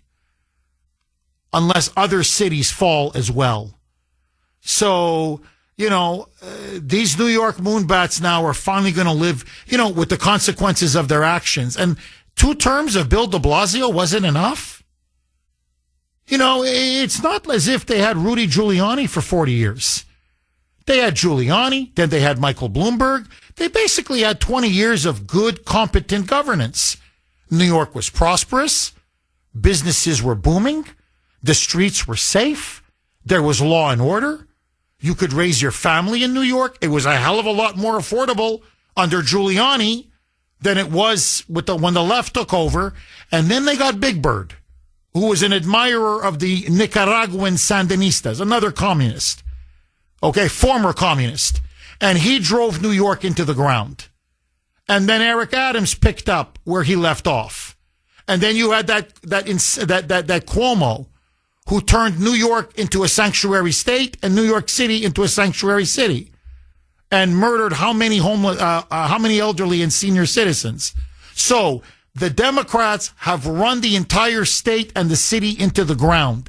And now you elect a commie? And what? You think he's just going to snap his fingers and suddenly your rent is going to be frozen? And you're going to have free everything? And all of a sudden, it's going to be a utopia?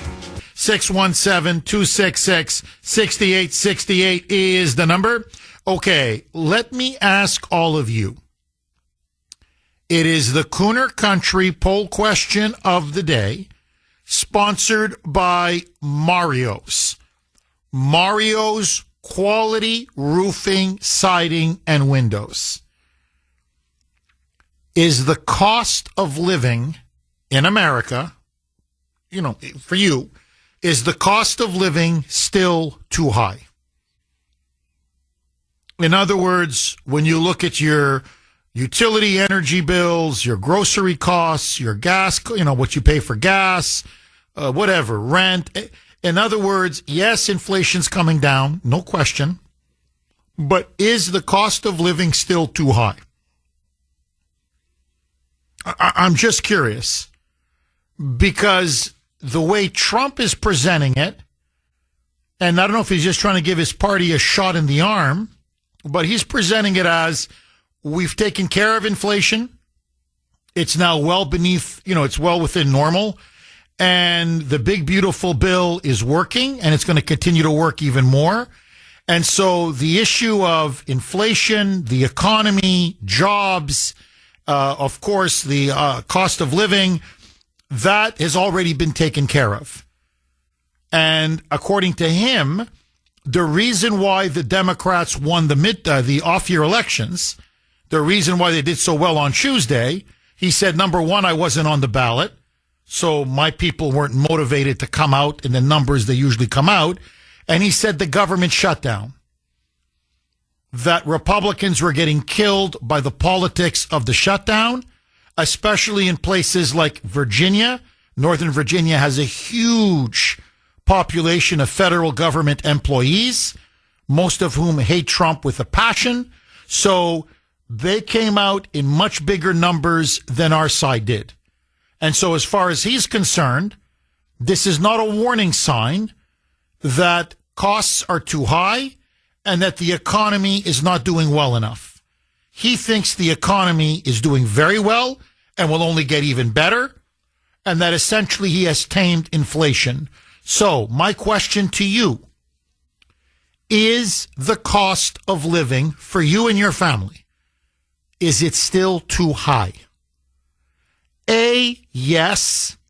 B, no. You can vote on our webpage, wrko.com/Kuhner, wrko.com/Kuhner, Kuhn as in national ER. You can also vote via X. I'm very active on X. My handle, @the Report, all one word, @the Report, Kuhn as in national ER. If I was to vote in the poll, I never do, but if I was, I would be an A. I'm telling you, for my family, it is definitely still too high. The cost of living is still too high. Inflation is going down. That is true. But I still pay way too much. I pay way too much for everything. And I know if Grace was voting in this poll, she would be a hell yes. She thinks we still got a long way to go to really tame inflation. Agree, disagree. Lisa in New Hampshire. Thanks for holding, Lisa, and welcome. Thanks, Jeff, for taking my call. My pleasure. The cost of living is too high, but if everybody in Kuhner country remembers, we've talked about this over the years, he doesn't have a magic wand. He can't just say, okay, I'm president, everybody lowers prices. It doesn't work that way. He's been setting the stage for a year. It's only 9 months. It wasn't going to happen overnight. How's it going to happen? He's got to get the fuel costs down, which he's working on. He's trying to do the thing with tariffs. He's bringing in trillions of dollars of business into the country for people to have jobs. And it doesn't just happen. I mean, unfortunately, it's a stepping stone. And the only way he personally could get costs down is to be a socialist or a communist. He doesn't demand food prices. He has to set the stage for everybody else to lower the cost of business, which will get the cost of food prices down. You can't have it both ways. You can't have an electrician making $65 an hour so he can pay his mortgage and support his family, and at the same time, think that people aren't going to want to get a fair wage and the wages aren't going to go up for everybody else. It's all a big basket, right? So the key is that you got to get business flowing, fuel costs down, and you have to do something with taxes. And when you do all that, which he's been doing since minute one, then it's up to the capitalists, to the business people. You know as well as I know, once prices go up, they never come down. You remember what 2008 was like. Everything doubled. The packages got smaller. The only thing that's going to change the rent prices is that people have to stop renting the houses, right? Because supply and demand is never going to change. If we want to live in a capitalist country, we have to figure out how to get the fuel cost and the cost of doing business down in order for it to trickle downhill. And he's doing all of that. And his job is to be all over the world. His job is to get other countries to buy our oil if it means threatening them with tariffs. His job is to keep the streets safe. What's he doing? He's sending in the National Guard. He's got all these different task forces. I mean, he's one man doing a kick-ass job in 9 months. Everybody needs to take a deep breath and give the guy a break. It's been 15 minutes. Well, Lisa, that's, you kind of, I think, really articulated just the difference that Grace and I have. This is often a dinner table discussion that we have. She'll go on about the stability of the tariff regime, that she thinks the tariffs are just being applied too selectively, too willy-nilly. There's no discipline to them. There's no stability. So she's critical of Trump in certain ways. My argument to her is Rome wasn't built in a day. I mean, I remember as a young kid, the recession that Reagan inherited from Jimmy Carter. And really, the country really only didn't get out of it until 1983.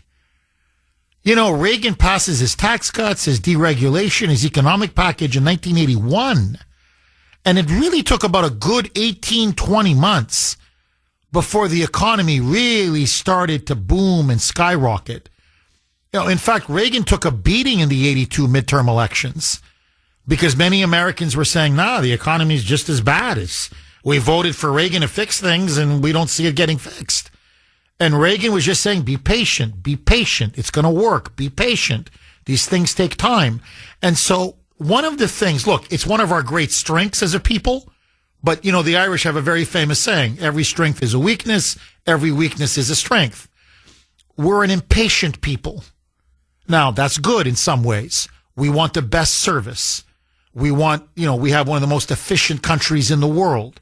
We produce great entrepreneurs. We always want the next new thing. So we're dynamic, right? Like in America, we're always on the move. We're always on the move. We always want more, better, more modern, newer. So in that sense, our impatience is like a key edge that we have. It motivates us. It propels us. It drives us. But the other problem is, like, as you put it, it's been 15 minutes. It's been 9 months.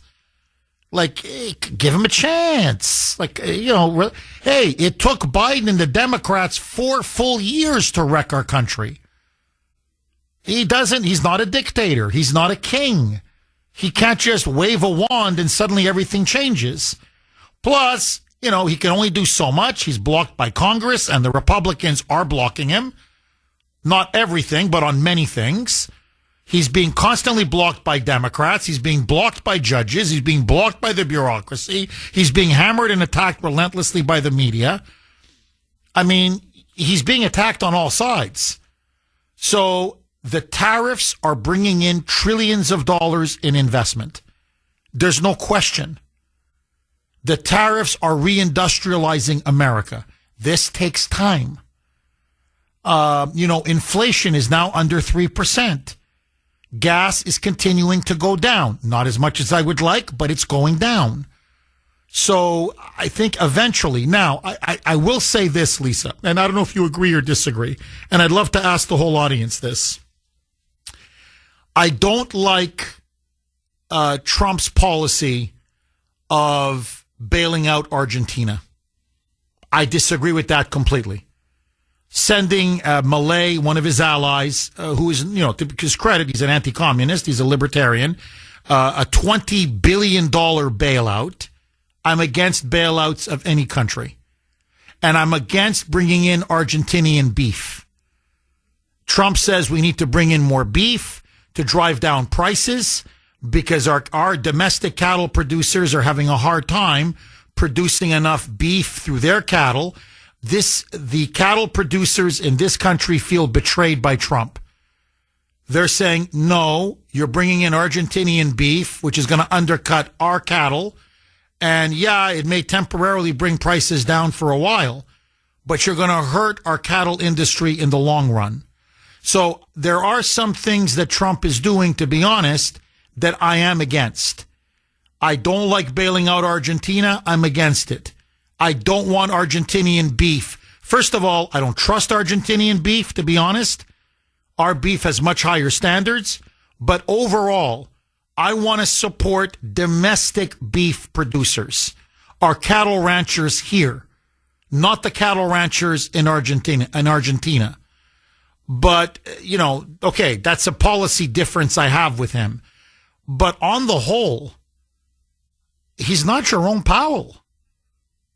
The biggest lag on the economy is Jerome Powell. He's refusing to lower the rates deep enough and fast enough. And that's what's causing the lag in the economy. And I think one other thing, Lisa, if you look at the companies now, the AI revolution, artificial intelligence, it is changing the economy. And it happened to happen just under Trump. UPS literally just laid off 43,000 workers. Amazon is laying off tens of thousands. And I'm not talking to people on the floor. I'm talking white collar workers. They're getting laid off. Company after company after company. It's a bloodbath out there. Companies are laying off. They're shrinking their workforces because all of these companies now are investing in artificial intelligence. I know my sister-in-law lost a job. She was a communications director, and they said, nah, we're not going to pay you your salary. We think we can get AI to do your job for you. And this is happening across many sectors of the economy. Now, this is not Trump's fault. This is a technological revolution that's taking place. So all these companies are investing, billions, hundreds of billions in AI. But it's leading now to people losing their jobs. Now, down the road, they say AI will end up creating even more jobs. But we're not seeing that right now. So we're in a kind of a no-hire economy. The investment is there. The plants are there. The technology is there. The productivity is there. But the hiring is weak. Why? Because everybody's into this freaking AI. Now, that's not Trump's fault. That's the economy, the nature of the economy. And look, this is a separate issue. I don't want to talk about AI. I really think it's a standalone topic that you deserve to have, that we deserve to discuss, and you deserve for us to talk about. I think AI is bad. I'm not saying there aren't good things to it. We're rushing towards AI and we're not looking at all the consequences. And I think it is going to make a lot of people's jobs obsolete. And I don't think there's a plan B. And I think that's a serious problem that we're going to start to run up against. But let that go. Okay. That's another debate for another time. My point is, things are happening structurally in the economy. I'm going to talk like an economist for 10 seconds and be incredibly boring. Things are happening structurally in the economy that are leading many employers to lay off a lot of workers, which has nothing to do with Trump. It would have happened whoever was president of the United States. No matter what, that's what it would have happened. So there's that as well. But overall, look, I believe, give it another 6 months. Talk to me in the spring of 2026. And I think you're going to see the economy roaring. The fundamentals are there. Trump has done the hard work. He's laid the groundwork. And I think now, these things just take time. Am I wrong? Agree? Disagree? But look, to me, there's no question. Inflation is still too high. And now, Lisa says, well, prices never really go down, but wages tend to go up. And the wages are still not coming up. So the prices still feel too high. That's the point. 6-1. Look, I don't want to give you the story of my life. I haven't had a pay increase in I don't know how many years. I'm not complaining because I always fight for editorial independence. I don't ask for a pay increase. I ask to keep my editorial independence. But I'm telling you that I'm making as much now as I did 4 years ago. And everything is much more expensive. We're falling behind. I'm still doing fine. I still live well. I still have a roof. We have 2 cars. The kids are, they got clothes on their back. We still eat out once a week or whatever. I mean, we still, there's a full fridge. I'm not pleading poverty, but I'm just telling you, my wife is always telling me it's check to check. We're just, it's bill to bill, check to check. It's expensive.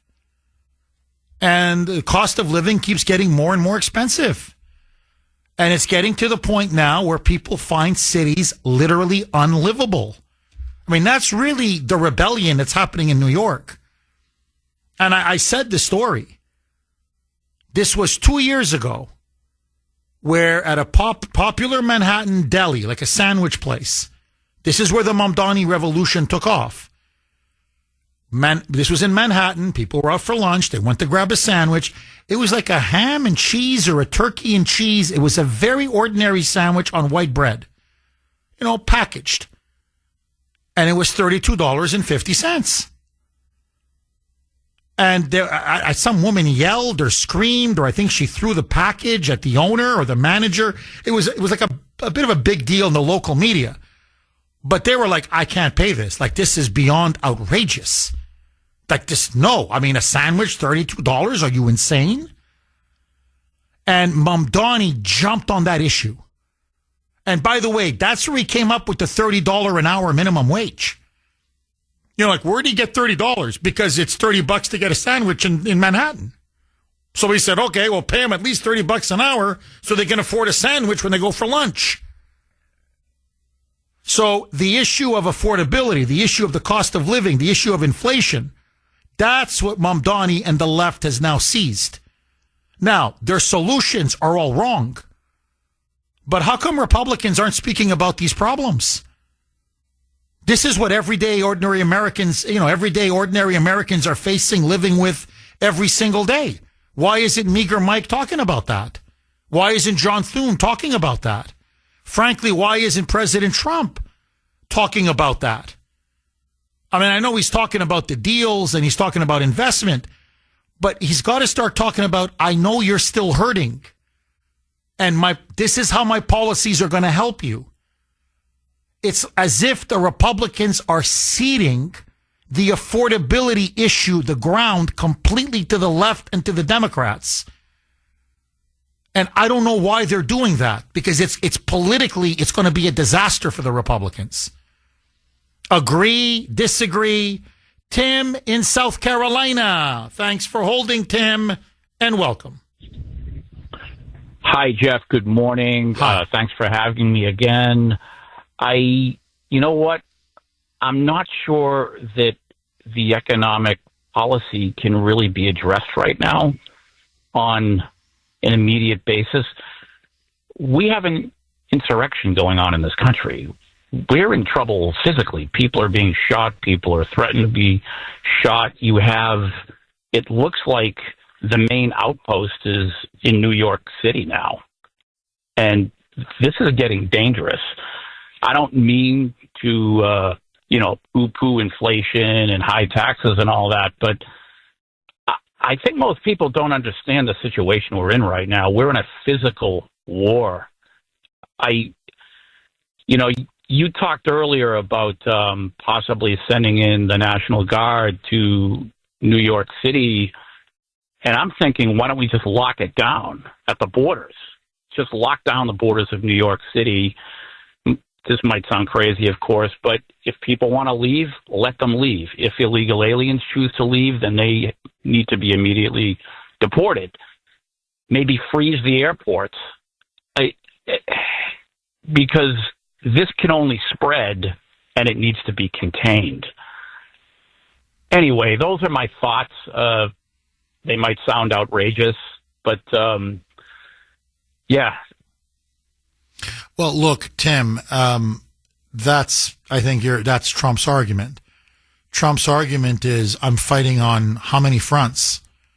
And he said, I can't do everything at once. And this is all by design, deliberately by design, by the Democrats, to sow as much chaos, anarchy, and to really destroy Trump's presidency. And look, you're right. We have an insurrection now. And what's scary about the insurrection in New York, and I think that's why it's more dangerous than, say, Chicago or Portland or Boston or L.A. You want to talk about something being long overdue. Holy mackerel. This woman should have retired 45 years ago. All right, it just broke over the wires maybe 3 or 4 minutes ago. Nancy the Piranha Pelosi, Pigliosi as I like to call her, is retiring. She says she's not going to run for re-election in 2026. That's it. She's done. She's over. I think she's 87 years old now. So that would make her, 88 next year? So I guess she says, nah. I'm not going to run until I'm 90 or 100. So at 88, they're finally calling it quits. Good. Yes. 9:20 on the great WRKO. Jeff Kuhner, Boston's bulldozer, 617-266-6868. Nick in Weymouth. Thanks for holding, Nick, and welcome. Hey, how you doing, Jeff? I originally called to extend what you're talking about, Mondami's election, etc. I'll give that about a one-liner, and I don't want to talk to the economy. The one-liner is this. We the people, we the government, have donated to New York City somewhere between $500 billion and $1 trillion since COVID, okay? To the tune of the latest, I think, is $11 billion, the latest budget that actually ran out in July. So their money comes from here, like Chicago, like California, etc. Those are blue states. We pay for them or they would not succeed. And I will not be shocked when Thune and Johnson bend over and give them every dollar they need. Enough said there. The economy, well, ladies, let me see. Have you looked at your National Grid bill lately? Have you called them up? I did. We had a couple of outages last week. The first thing I heard was, oh, by the way, those who are going to be reaping the benefits of installing heat pumps will get their special rates this fall. You and I, if you're a member of that happy National Grid community, we are paying for that. We are subsidizing that. Subsidizing continues. That's how all these programs make their money. We pay for it. You went to the market this morning. You said you spent $32. I bet you bought 5 items, right? That's real easy. Half a gallon of milk, maybe a gallon, box of cereal, and so on and so forth. 3 tomatoes for $5. Okay, yeah. No, nothing has changed. And I'm very disappointed with what happened to the no taxes on Social Security. That's going to turn out to be a scam because there are conditions on that. Yeah, thank you, President Reagan, for being the first president to tax Social Security. And thank you, the great overrated Clinton administration, for tacking another 50% on that, such that 85% of your Social Security, right, can be taxable as it is moved over to the adjustable income pile. Okay, they don't take 85% of your Social Security, but 85% of it can actually be taxed. Okay, so that could cost you several $1,000s. So no, we're going nowhere. And in the Northeast here, and what we are. The greatest producer of oil in the world. We are the greatest producer of natural gas in the world, which, by the way, National Grid lives on. The solar panels ain't doing it. The windmills ain't doing it. And we're subsidizing those in our bills. So you got to be kidding me. We're going nowhere. They will probably lose the midterms based on this performance. The two imbeciles who are running for governors in those states, and one are telling you affordability was the key. That's not a hard thing to pick out of the air. Oh, you're dead on. No, Nick, look, I'm telling you, you're dead on. And look, here's my prediction. In Massachusetts, because I can only add to what you're saying, because you're right. We're subsidizing wind and solar power, which is a disaster, because they're very inefficient and extremely expensive. And you cannot power a modern economy on wind and solar. And that's why the cost of energy in the Northeast, in particular, New England, here in Massachusetts, keeps going up and up and up and up. Because Maura Healey and the Democrats have passed a law whereby automatically, every 6 months, your energy utility bills will go up because they want to make fossil fuels, heating your home, say with gas or oil or whatever. They want to make it more and more expensive with the goal of eventually forcing you, because it just becomes so expensive, to say, okay, sign me up for a solar panel. Or, okay, I'll take we'll put the windmills in my neighborhood, and I'll try to power my home on wind. So they're trying to force us off fossil fuels. And to force us off, they have to make it exorbitant, so expensive that it literally crushes us. Now, the Republicans should win. I know people are going to say I'm crazy. With the taxes being what they are in this state, with the crime now becoming a serious problem, where downtown Boston essentially now is like Philadelphia. It's an open-air drug market where you've got people dying of fentanyl. You've got people dying of, there's this thing called, what is it, Trank, I think is what it's called, where it starts, you take it, it's one of these horrible drugs, and it eats away at your flesh. I mean, literally, people are resembling animals. They're resembling animals. Okay, on the streets of Philadelphia, Baltimore, Boston. So you've got a drug epidemic. You are overrun with illegals who are all sucking our welfare system dry. You've got energy costs that are relentlessly going up. Now she's proposing a massive tax increase in cities and towns all across the Commonwealth, thousands of dollars per family. Thousands of dollars per family. She's going to break me. I don't want to leave. I love this place, but who can afford this? The Republicans are going to blow the election. All they have to do is make it a referendum on Healy and the cost of living. Just very, very quick, because Mike and I have been talking about this off air. Obviously, I want to stay on topic, but Pelosi now has decided she's not going to be running in 2026. So she's retiring. I mean, she'll serve out her term, but that's it. She's done. Now, people are asking why. She's 87, going on 88, whatever. The reason why is not because she wants to spend time with her husband or enjoy all that money that, she and her husband made by insider trading. And it's about $450 million. They're basically worth about $500 million. In Eastern Europe, they're called oligarchs. She's an oligarch, okay, and through her husband. They're oligarchs. It's not that they want to spend the money or enjoy life as, while they still can or whatever. No.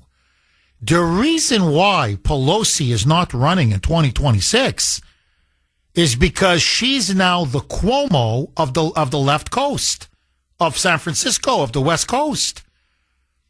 She has a challenger, her own Mamdani, who is going to primary her, breathing down her neck. And just like AOC, just like Mamdani, just like Bernie, he is a self-avowed communist, a revolutionary Marxist. But listen, with a twist. Now, you can look this up because you're not going to believe me. You're going to say, Jeff, no way. No, for dramatic effect. Come on now, Jeff. You're making this up. Okay, look it up. His name is Scott Wiener. Weiner. Just Google or whatever, DuckDuckGo, wherever you go on what search engine you use. Go, Scott Wiener, Nancy Pelosi, and you'll see exactly what I mean. He walks around without a shirt. I mean, he never has a shirt on. He walks around in leather. He walks around in straps. It's a family show, so let me really clean this up. He's literally into bondage sadomasochism. The straps, the chains, the whips, and again, he never has his shirt on. He said if he debated Pelosi in the primary, he would come on stage with the leather pants, the hat, the bondage sadomasochistic hat, maybe like some straps on his chest or something, and some chains, but basically, you would see him, his nipples, and that's how he would debate her. And in the polls, he's killing her. He's killing her. She can't beat him. It's like what Mamdani did to Cuomo in the primary, if you remember. Cleaned his... I'm not talking about the election, where he beat him, 8, 9 points? No, in the primary, what was it, 20, 25 points? 30 points? I forget what it was. Just annihilated Cuomo. That's what Scott Wiener was going to do to the Piranha, to Pigliosi. That's why she's hanging it up. And now they're all doing the... Oh, what a career. What a public servant. Oh, well, she wants to spend time with her family. And no, she doesn't want to get her claw cleaned by a sadomasochist, bondage, LGBTQ, plus IA guy who literally campaigns with the hammer and sickle flag and says that he wants a Marxist communist revolution for California and for the United States. And Pelosi, who's one of the most left-wing members of Congress, is now, I'm telling you, in San Francisco, she's a conservative. Hell, in San Francisco, I'm not kidding. It's like she's a Reagan reactionary. She's a right-winger as far as these crazies in San Francisco are. So that's why she's not running. They're eating their own. And the establishment, the Democratic establishment, is being devoured right in front of our eyes. Because there was absolutely no sweep or mandate. Virginia, New York, and New Jersey all went for Harris. There's 3.4 million registered Democrats in New York City, 1.2 million registered independents, and less than 600,000 registered Democrats. That election was going no other way. This is all Democrat propaganda, making this midterm something more than it's not. And he's just the mayor of New York. He can't do anything he said he wanted to do. That's run by Albany. This is pointless. We're playing into their game. Well, Dennis, let me ask you. So you're saying basically these are blue jurisdictions, and all the Democrats did was essentially hold serve. They won, blue jurisdictions, and they were expected to win them. And these are off-year elections, which tend to never be always very bad for the party in power. So they should have won, and they did win, and there's nothing more to it, correct? Went blue. I mean, Winsome Sears, God love her, she was a horrible candidate. All through the debates, every question she would answer with, but what about women and men in women's bathrooms? Really? That's all you're going to talk about? And then Chitterelli, as good as he was, this is the second election he's lost in New Jersey. It wasn't going to happen.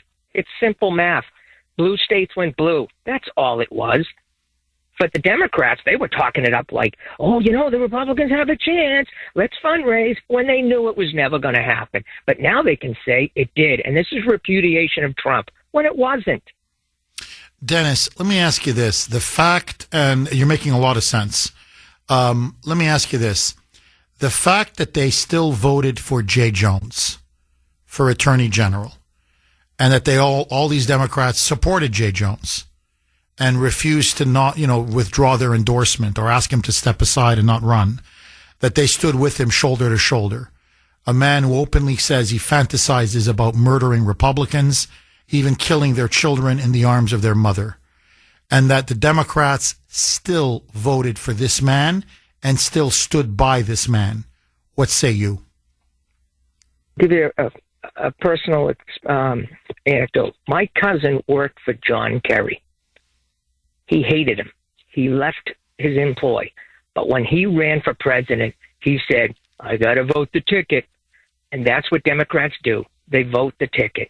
That's all they did. And for them, look at all the candidates they've had that have committed crimes, that done God knows what kind of moral turpitude. It's a positive for them, not a negative. they're still going to vote for him. You're saying, in other words, like take Ted Kennedy, right? He murdered that woman at Chappaquiddick. He was essentially a murderer, and they voted for him anyway. So, Dennis, what you're saying is let's not read too much into this, correct? Exactly. This is a nothing burger. It was going to happen. It's like Massachusetts. It's all Democrat. What do you expect? It would be a shocking thing if they actually won against those numbers. Dennis, thank you very much for that call. Kim, in a very interesting call. Very, very interesting call. Kim in New Hampshire. Thanks for holding, Kim, and welcome. Hi. You asked how people are doing, like cost of living. Yes, cost of living. Yeah. Is it still too high? It really is. But like other people have said, the prices are like houses and stuff. But can I tell you like how my son is surviving? Yes, please go ahead, Kim. He has a mobile mechanic business, literally mobile. Him and my daughter, they just went up to Portland. We're in Barrington, and with the small business, they went up to Portland. They swapped out a transmission for somebody at the train station because their car died there, but all his tools and stuff, he's built this business up. He's been working for other garages since he was 15. He didn't go to school in finance, and nothing he has is finance. And now he's made a job opening in the economy for my daughter works with him. Like he through his own grit and learning and stuff, he's got his own small business. He's not punching a clock for anybody. Oh, good for him. Kim, good for him. That's the American dream. Kim, I'm just curious if you could just hang on. I want to come back to you. And because this is the argument, Trump's people are making, his inner circle. Egg prices are down. They say gas prices down. You look, you buy cereal or you buy fruits and vegetables. Not much, but they're down. 617-266-6868. Okay, let's go right back to Kim in New Hampshire. Kim, I want to ask you, because I've just been it's a tsunami. I've been overwhelmed with many, many people, listeners of this show, almost all of them, to a man and woman, Trump supporters, admirers of the president, people who've campaigned for him, voted for him all 3 times, and they all say, we love him, we love his policies, but no, cost of living is still way too high, and they wish he would focus more on inflation, the economy, domestic policy. So let me ask you, Kim, what Trump's people say in return is egg prices are down. The cost of eggs, much lower. Gas is lower. Fruits and vegetables, maybe not much, but lower. Meat, lower. So they're saying you look at many of the basic staples, prices are coming down. It is getting better. And it's much better than it was under Biden. What say you, Kim? In your everyday experience, is the cost of living high, too high, or do you feel that it is now you're starting to get some relief?